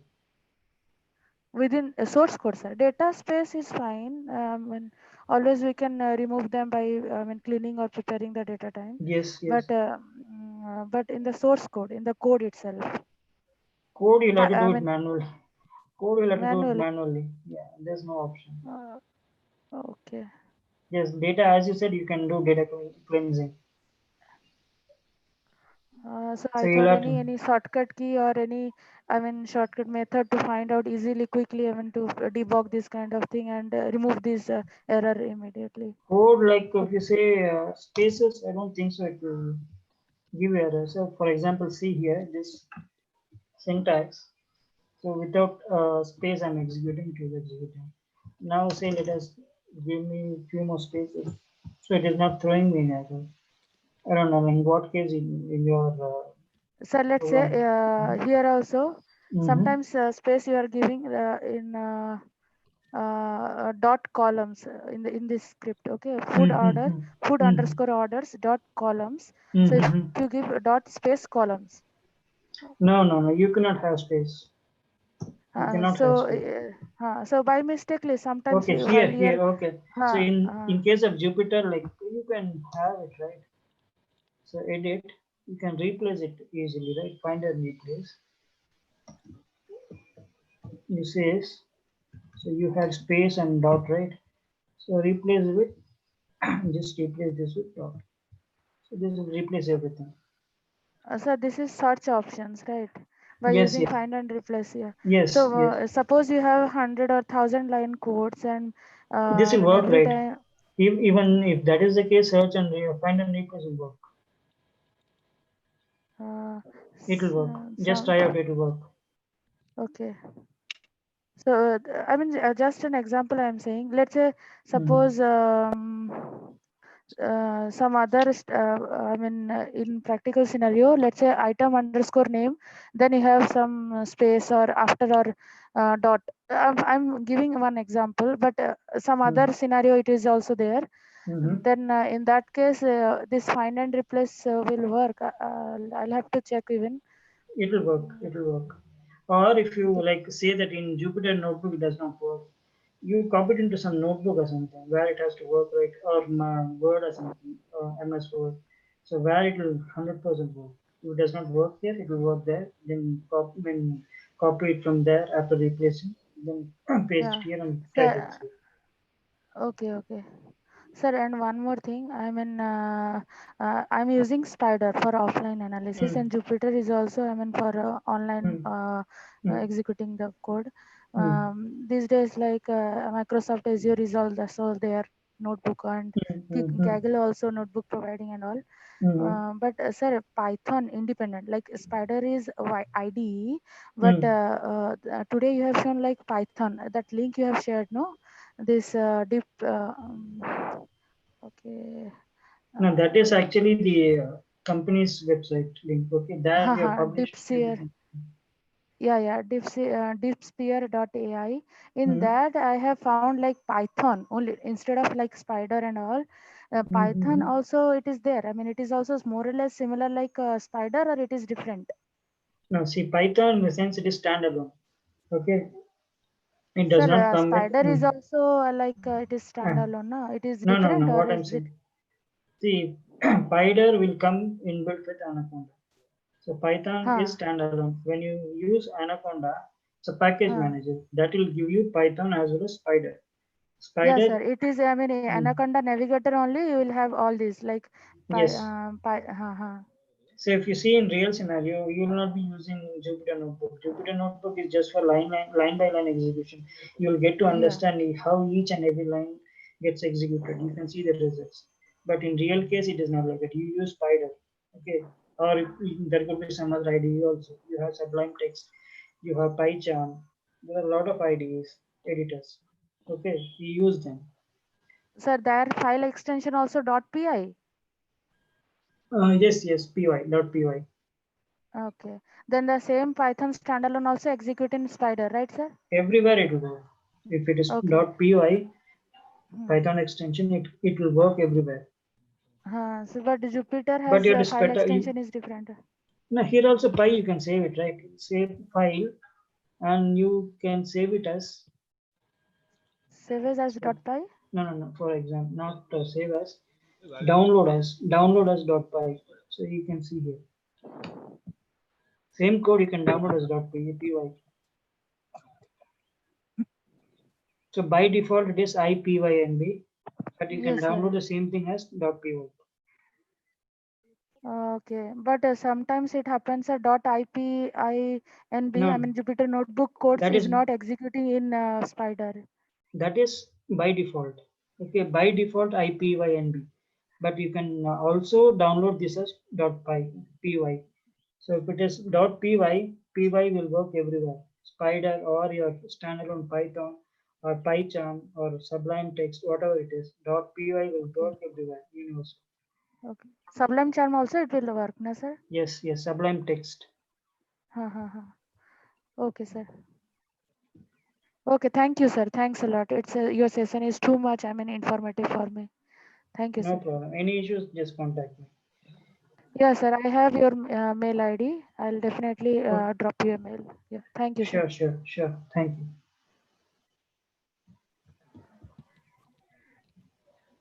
Yes, can we continue, Umesh? Yeah, sir. Please continue. Okay, just give me 2 minutes. I'll be back. Okay. Okay, sir. No problem. Participants, sir, please, participants are requesting, please wait 5 minutes. If you have any clarification, put in a chat box.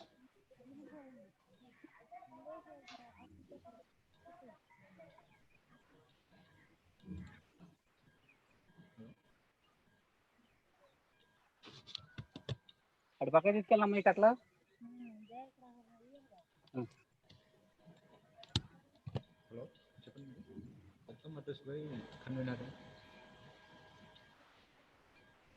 ఇది confirm అవ్వలేదు కదా.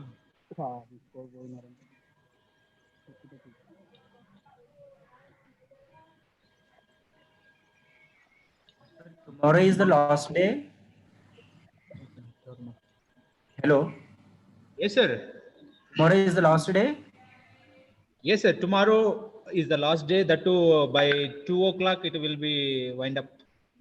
Okay, that means only morning session almost. Only morning session. Actually, that's what tomorrow. Many of the participants are like, requesting that tomorrow is all day like that. Oh yeah. Okay. So we need to respect for that. Exactly. Thank you. That's why. Okay, sir. Schedule is normally morning session sharply start by 10 o'clock, 10 to 12:30. Speaker is from industry. Case study one case study on COVID-19 by using deep learning, right? How to predict that COVID like that. He will explain all these things. That's what 10 to 12:30. From 12:30 onwards, validatory will be start, sir. Okay, sir. So after this, we have half an hour exam. Okay. After half an hour, we will forward. Yes, at the same time, we will forward exam and feedback. Okay. That exam will be up to. We are setting the time 30 minutes. After 30 minutes, it will be deactivated. Right after giving a feedback, the program will be closed. Okay. Do you have any other plans to some more FDPs? Yes, sir.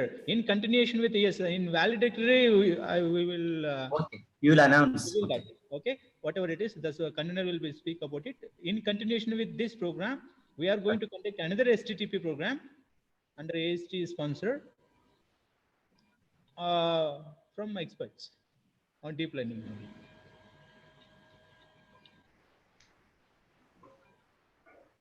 Yes, Abhilash, I'm back. Can we continue? Okay, sir. Thank you, sir. Carry on, sir. Okay.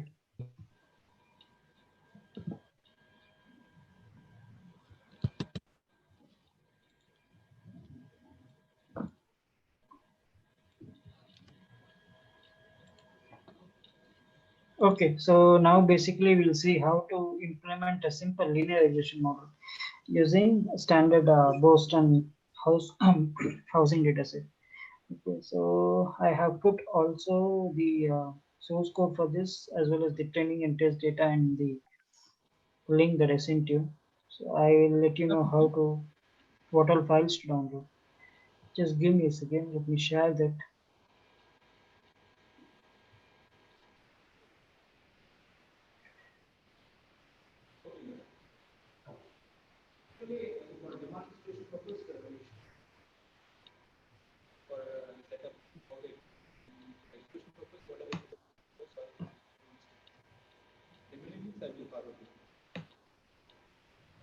So I have given you the Boston house price prediction as well as iris flower classification dataset. Okay, I mean source code as well as their files. Just download Boston housing price prediction source code and their relevant files. These three files: house price test data, training data, source code, and also iris data. This classification source code and their respective data. Let me post it over here. No, I have not put it here, I believe. Okay, iris also I'll put it. Just download this and open this notebook after you download. Okay, first open this down Boston. Later I'll put this iris also. Okay, you can later work on iris. So after you download, just let me know, we will start. Meanwhile, I'll just put iris also.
Yes, now iris also there in the link. You can download that.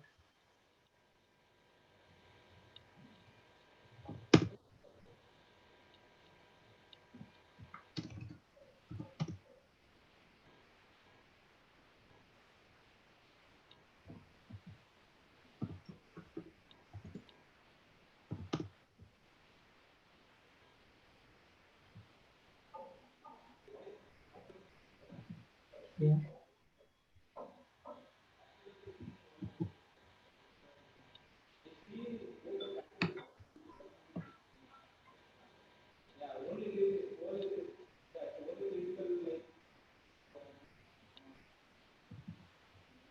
Okay, anyways, like you can take the files from here.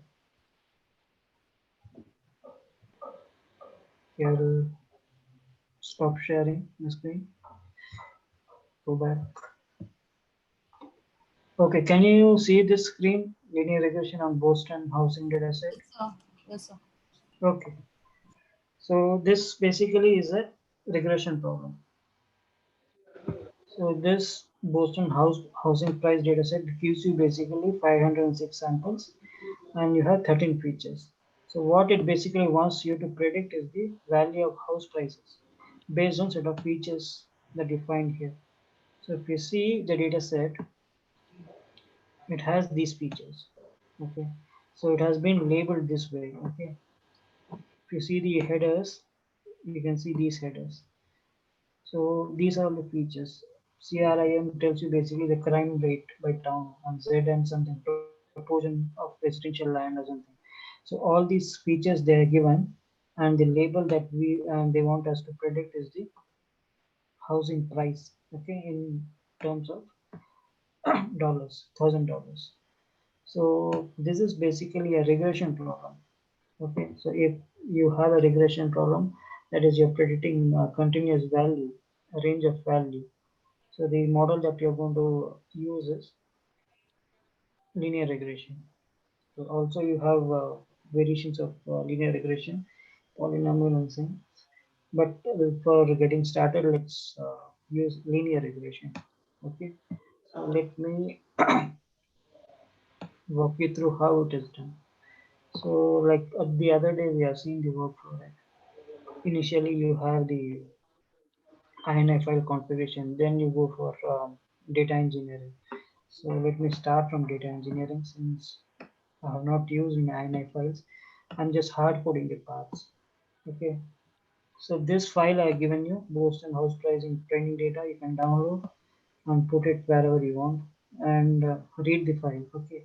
So for reading the file, I'm using again the Pandas library, which I told you, data manipulation, data analysis library. So I use this function read Excel. Okay. So when you say read Excel, you can basically input your Excel file path here, read it, and you can say input data dot head to see the first few rows of your data training. I mean the entire data set. Okay, this is your input data set that you have from the Boston house pricing records. Okay, These are the labels, features I told you. You have around almost 13 features, and you can see what these 13 features mean over here, given you the description of each and every features. And this is the last column that we need to predict. This is the housing price, MEDV. So now, since you have the data, you need to extract the features and labels from this data, right? So as I told you, from this column until this column, CRIM until LSTAT is your features. So you can get those features, okay, from the input data that I exported. Okay. So what is that command you're using is, you say input data, that is the data frame that you have for your dataset, entire dataset. From that dataset, you are fetching these columns. That is, when you say colon, this is the row index. When you say colon, it means every row in the dataset, okay, all the rows. So that will get you all the 506 records. So when you say 0 to 13, this is the column index. Okay, from column index 0 until column index 13. So 13 will be excluded, and you will just have 12 features. Okay, so when you execute this, you're going to get these features. Okay, since I say head, it is going to show me only first 5 records. I can hear some background noise. Can you unmute yourself?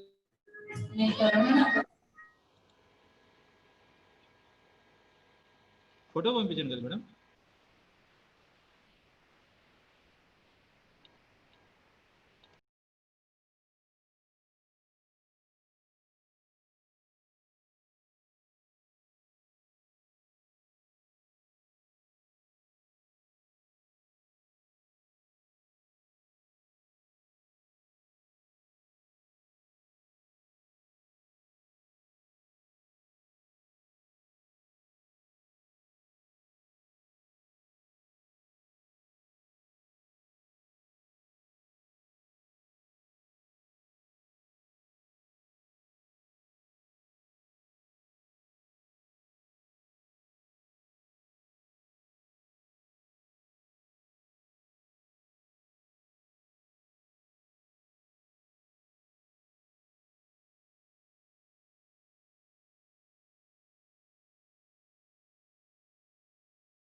Durga sir?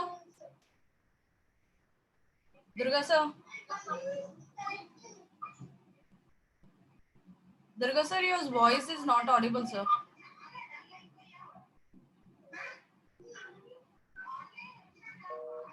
Durga sir? Yes, please. Yes, yes.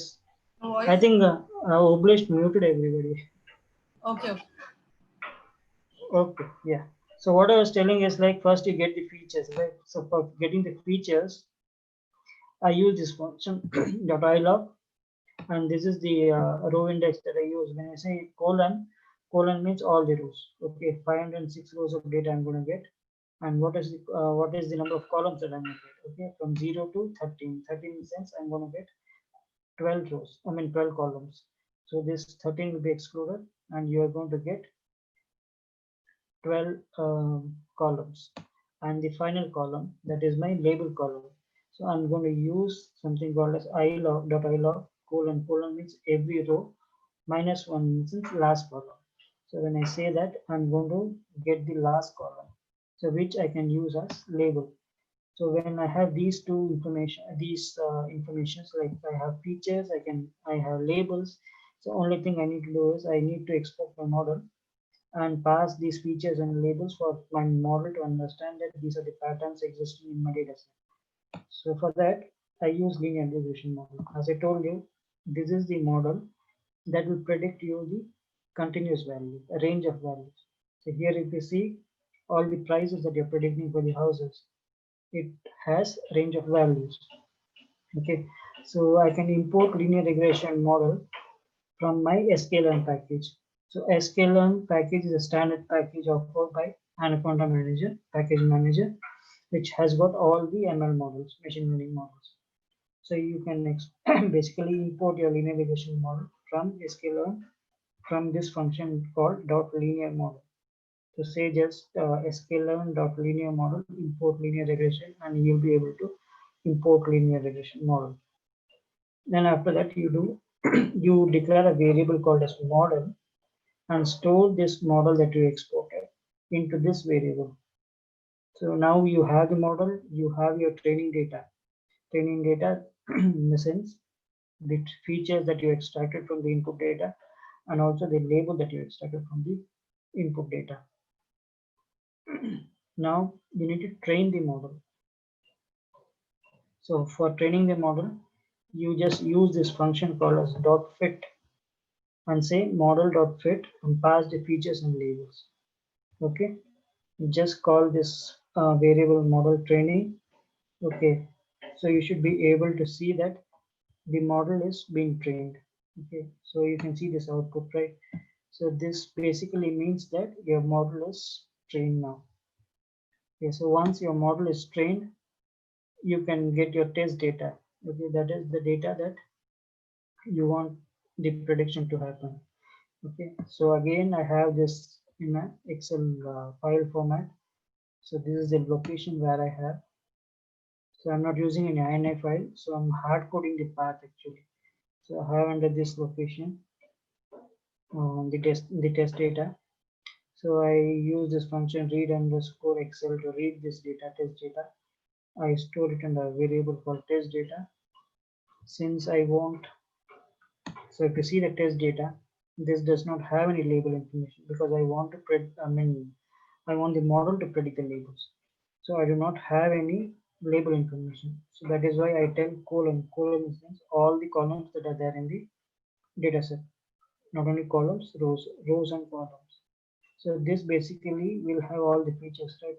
So test data just has features. So I'm going to get all the features. Based on features, I want the model to predict my outcome. Okay, I store it in a variable called as test data underscore features. Now I have the test data ready. I have to pass this to my model, which just learned the patterns through my training data, right? So I use a function called as .predict. So this predict basically will predict the outcome of your test data. Okay, that's the features, test features that you have passed. So as I have this function with prediction, so I'm going to basically get this outcome in an array format. Okay, so this is what I get. For example,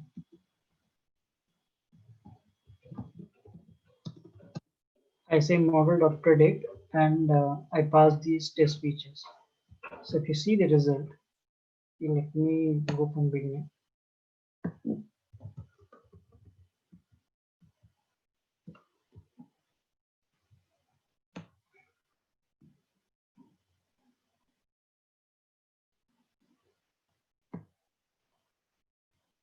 It is getting executed. Give me a second.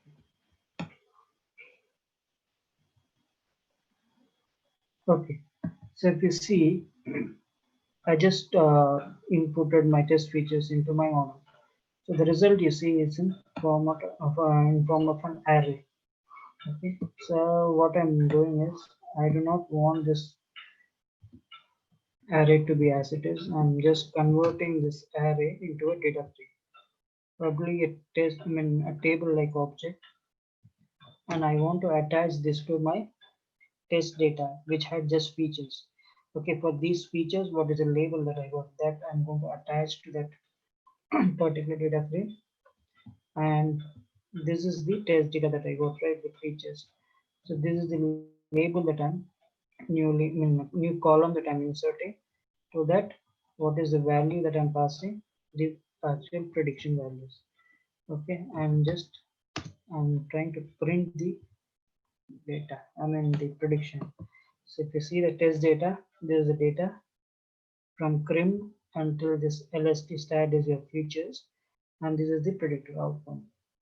Okay, so this is the outcome of the model.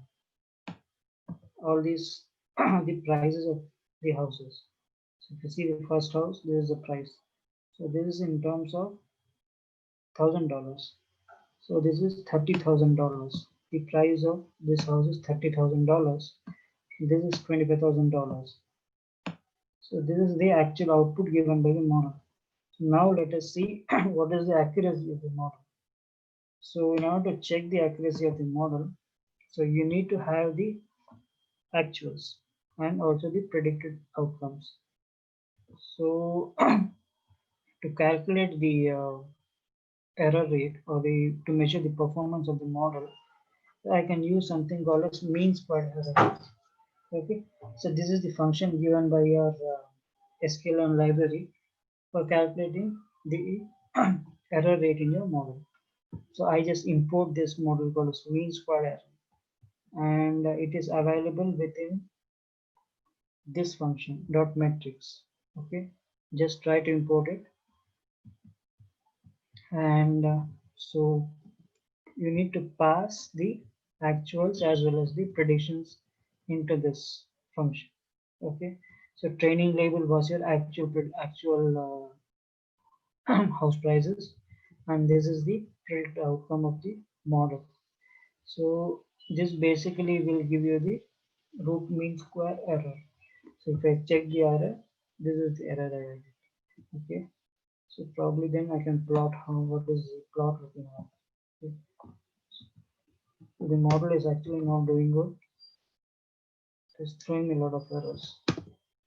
So I need to tune the model. Okay, this seems to be some kind of unbuffered. The model is not learning properly. So this probably I need to investigate why it is giving such kind of accuracy. So basically, when you have a continuous variable to be predicted, a range of value to be predicted, you use linear regression. So probably you can go for increasing the number of dimensions, the dimensionality of the dimension function. So in that case, you can use polynomial regression or other kind of regression like lasso regression, ridge regression. You can try out basically, the other kind of regression techniques as well.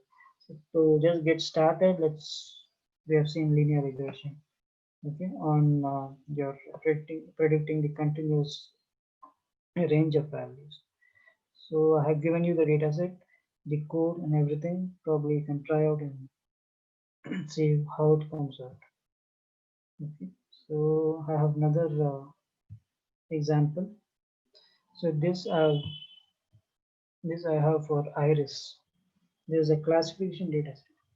So what this data set is basically the flower data set. Okay, you have different types of flowers, and it's set of features and labels.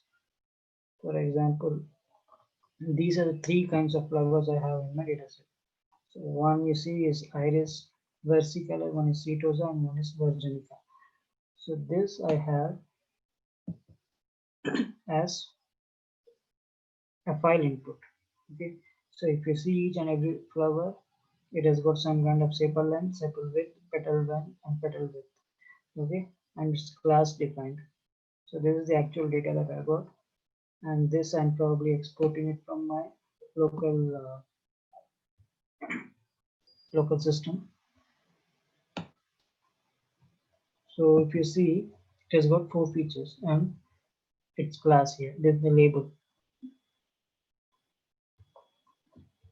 So I'm going to take the training features, the first 4 columns as my features. Okay, for that I use ilog again, and I said colon since I want every row in my input data set as my feature data, and I want just these 4 columns. Okay, so if I say 0 to 4, it is going to give me 0, 1, 2, 3. Okay, these from sepal length until petal width is going to be my features. And for label, I just need the class column. So for that, I use input data.ilog. So input data is my entire data. So from my entire data, I'm just picking up this last column, so which is basically my label. So after I have my label and features, I can pass this to my machine learning model.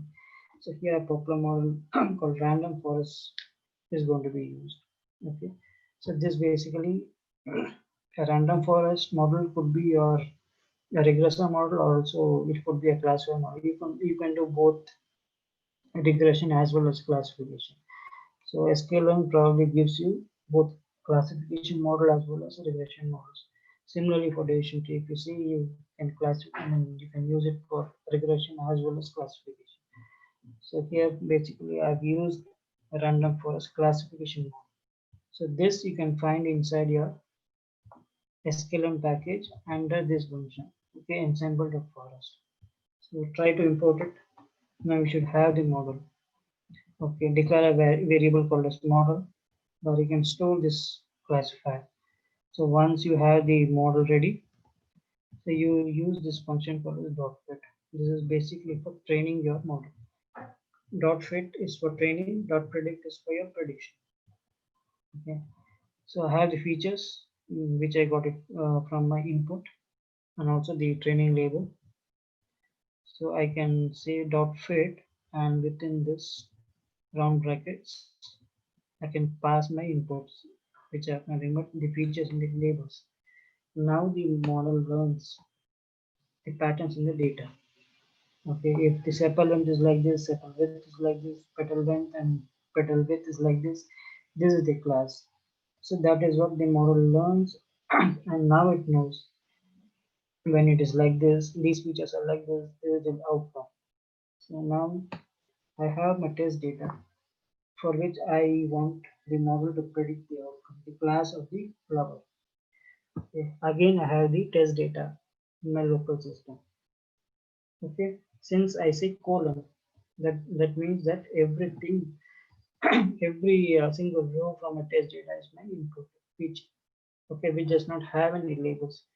So anything, any data without labels is going to act as test data.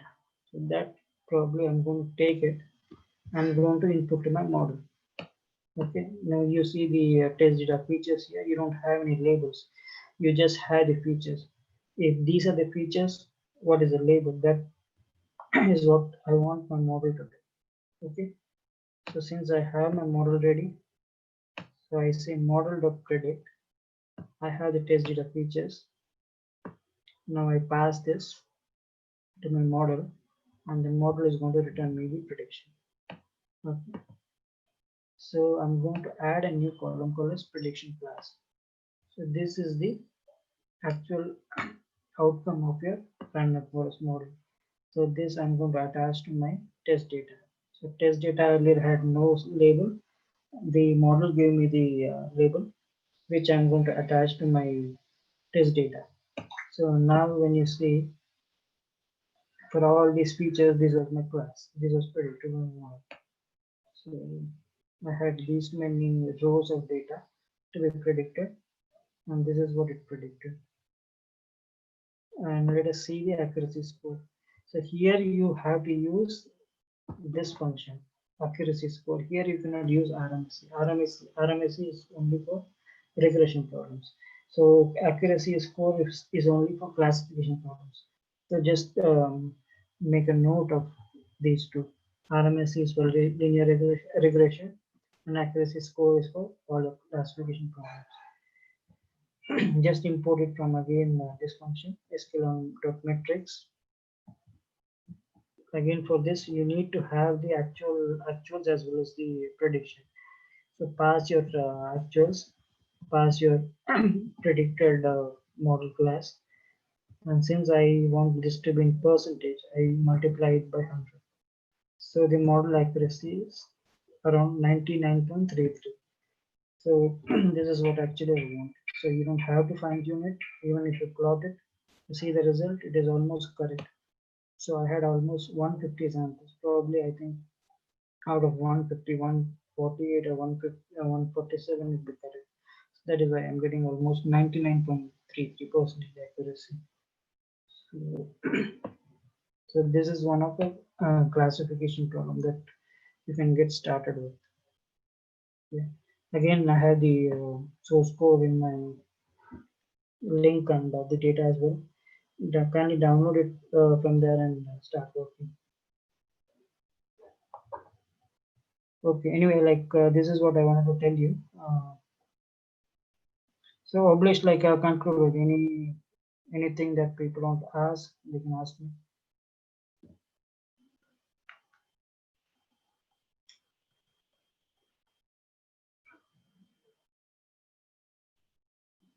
Any doubts?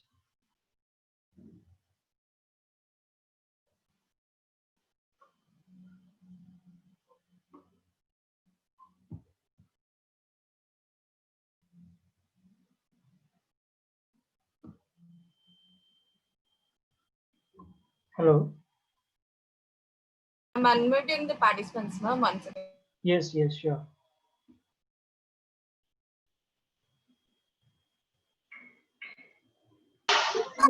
And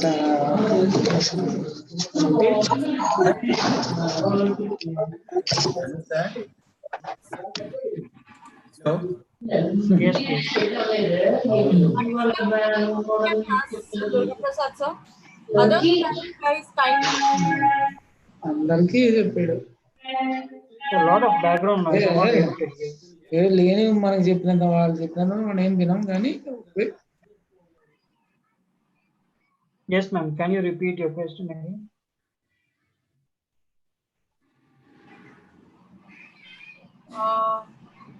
Sir, Lakshmi Shah madam asked Numpy is numerical Python for numerical operation and Pandas is for the data frame. Yes. What is the difference between Numpy and Pandas? See, Numpy is for processing your data. Okay, data in the form of arrays. Pandas is nothing but getting into a particular format. You have to get it into a table format or something. Then probably you want to do some kind of operations on your tabular data. Okay, that is when you use a Pandas data frames. So Numpy, as I told you, it is for processing arrays, only for arrays. Pandas you cannot use on arrays, multi-dimensional data.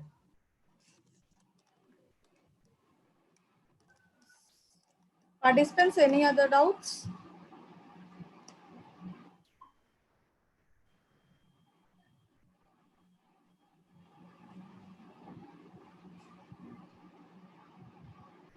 So why are you passing training data, test data separately?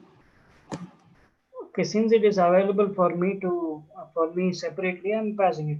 Okay, if you have it as one single data set, then I'm probably going to split it. Okay, in real scenario, you don't have like this. If you see real world use cases or real world implementations, you'll have separate data sets. Okay, you'll have training data set, you'll have test data set. Okay, the examples that that basically people are showing, they're splitting the data sets. But in real scenario, it will not be like that. That is why I'm also getting it from separate files or separate data frames. అంజనం తర్వాత మాట్లాడుతా bye Excuse me, sir. Yes. Sir, Pandas can handle JSON file also. Yes, it can. Directly we can import JSON file, data file, and do the analysis, right, sir? Yes, you can. JSON is not a file. It is kind of No, JSON data JSON frame. strings. Yes. Yeah. JSON, It's possible, XML. sir? Yes, possible. Okay. sir, Yes. for training purpose, for any data set, which parameters we have to pass, and then testing, which parameters we have to pass? Okay, so for training, you need features as well as labels, right? So those are the parameters. For test, you need just features. Sorry. Can you repeat? For training, you need all the features and Okay. labels. Okay. For testing, you just need features. So your labels will be predicted by the model. Okay. Only those parameters you will pass, nothing else. Sir, for this question only, but level data for classification only. For prediction, we don't require level data, right, sir? See, when you take supervised learning, that is when label data will come into picture. Yes, Okay, yes, that's label true, is sir. something. Okay, and that is under supervision. You have a data set, you label it. That means you are supervised it. Okay, when you don't have any label information, that is when you have not done any supervision. So you don't know anything what to do with the data, right? So you do not know whether to classify it. You do not know whether to, and apply a regression on it. You don't know anything. So if that is the case, first thing that you do is pass it to your clustering model. Okay, it will try to group. Yeah, unsupervised, right, sir? Yes, unsupervised. When you do not know anything, you don't know what to do, just pass it to your clustering model. Do unsupervised learning. Make it supervised. Yeah. Then Sir, one progress. more question. Yeah. Yes. So actually, I have some, leveled and unleveled data, partially leveled data, you can say. So in And that case, semi-supervised. Okay. semi-supervised kind of. Then whatever unlabeled data you have, cluster it. Okay. Try to get the label information. That your clustering model will give you the label. Then try to integrate with your label data that you already have. Now you have fully labeled data, right? Then probably use it for your training model. Okay, then first you are saying the unleveled data, I'll go for the unsupervised, some clustering technique. Then once I get the level for them, then I'll go for the, supervised, right, sir? See, partially you have labeled data, partially you have unlabeled data. Unlabeled So data, yeah. unlabeled data, you make it unlabeled. So that how can you do? You can pass it to a more clustering model. Make it labeled. Yeah. Then now you have 100% labeled data. So based on your problem, you can either classify it then or use regression, whatever you want to do, you can. So actually, I'm expecting some association example from your end. So is it possible tomorrow, sir? Can you give an example for association rule binding? Association, like I don't have ready-made examples. I need to prepare example. Like I think I have done some market basket analysis on that. So I don't remember. I don't have any. So it's possible for tomorrow? Tomorrow, like we are closing out today, it's right? Oh, okay. Hello, sir. Okay, Yes. thank you, sir. Sir, does your institute offers any postdoc in machine learning? Sorry, postdoc positions. I'm not getting a question. Postdoctoral positions after PhD. Doctor PhD. For teaching.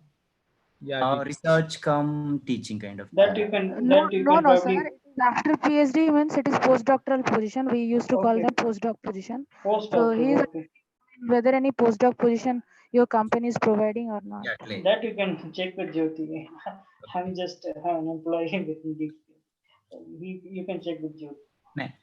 I think that you might be having some idea. There are people doing. Yes. You can ask him. I do not know.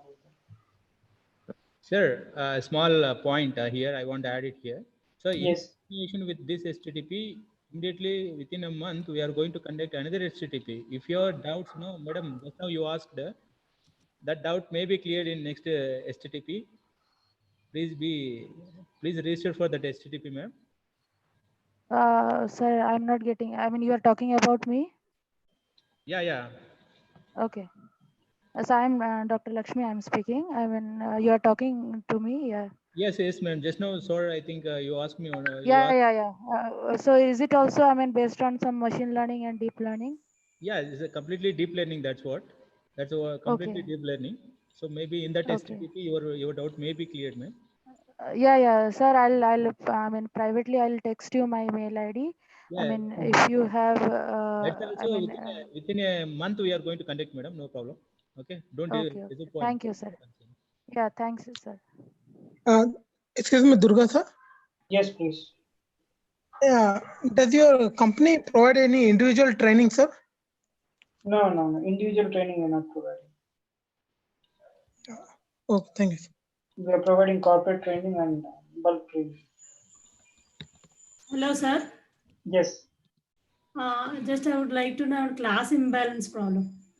Sorry? Class imbalance problem in classification problems. Uh-huh. Class imbalance. Yes, that we can discuss later. I mean, I don't have time to discuss on that. We will have another session. It will affect the model. Sorry? If you don't balance the classes, it will Yeah, affect it will affect. the model. It will affect. It will affect. Okay. Madam, please post your doubt in text, madam. In next HTTP, we will concentrate on this point, ma'am. Okay. Shall I Sir, mail? please drop your email ID, sir. Yes. Yes, I have given it to Blish. Like, he can share it with you. Durga Prasad sir, mail ID already forwarded in groups. Okay. Okay, sir. Thank you. Thank you, sir. Thank you.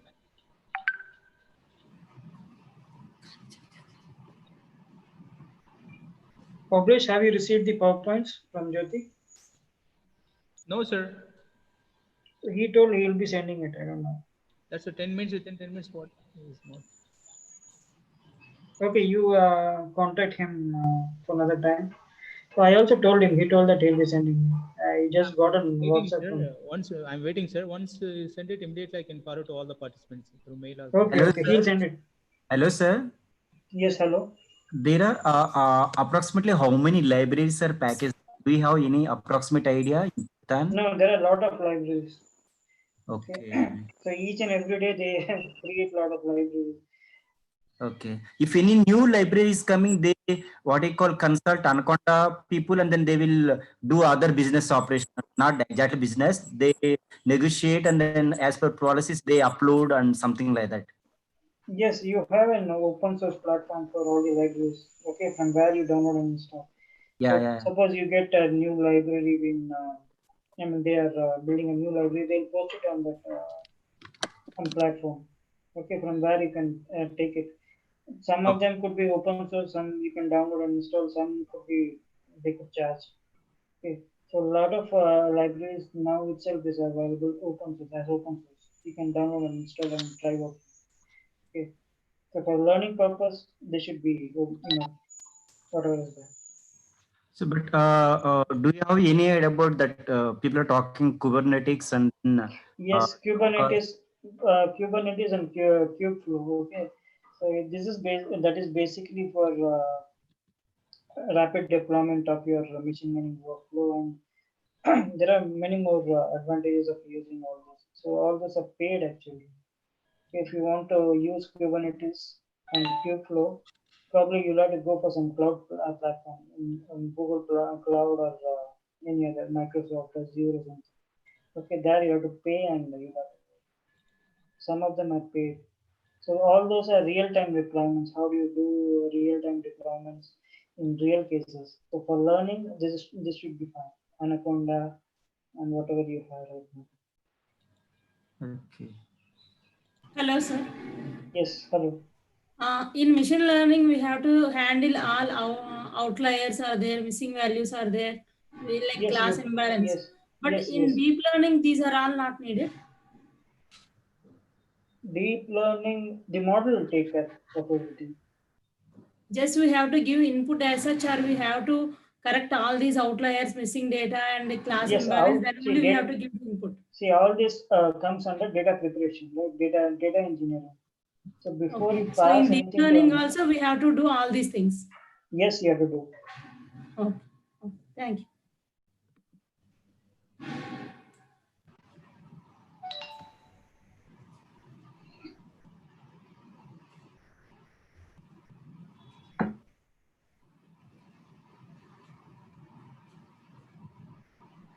Any more questions?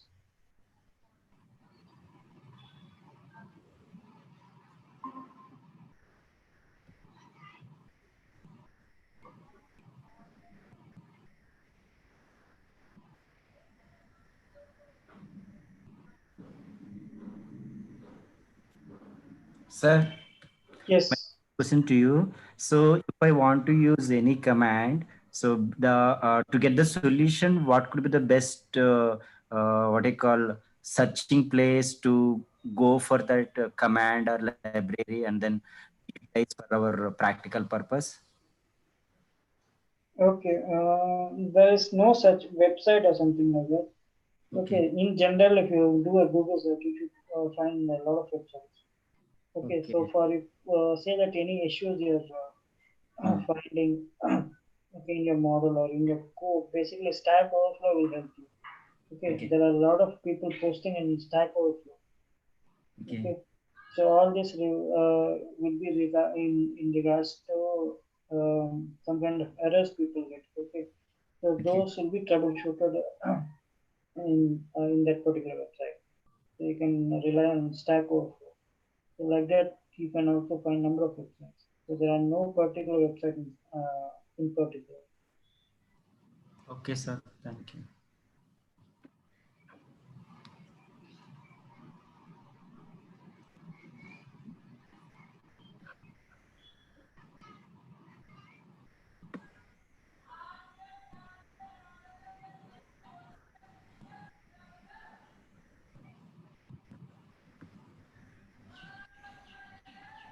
Participants are requesting if you have any queries, any questions.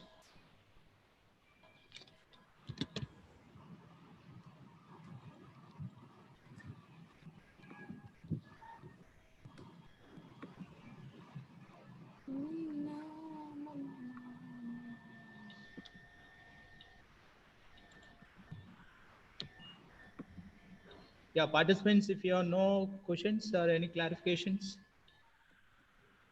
shall we wind up? Yes, yes, we can. Right.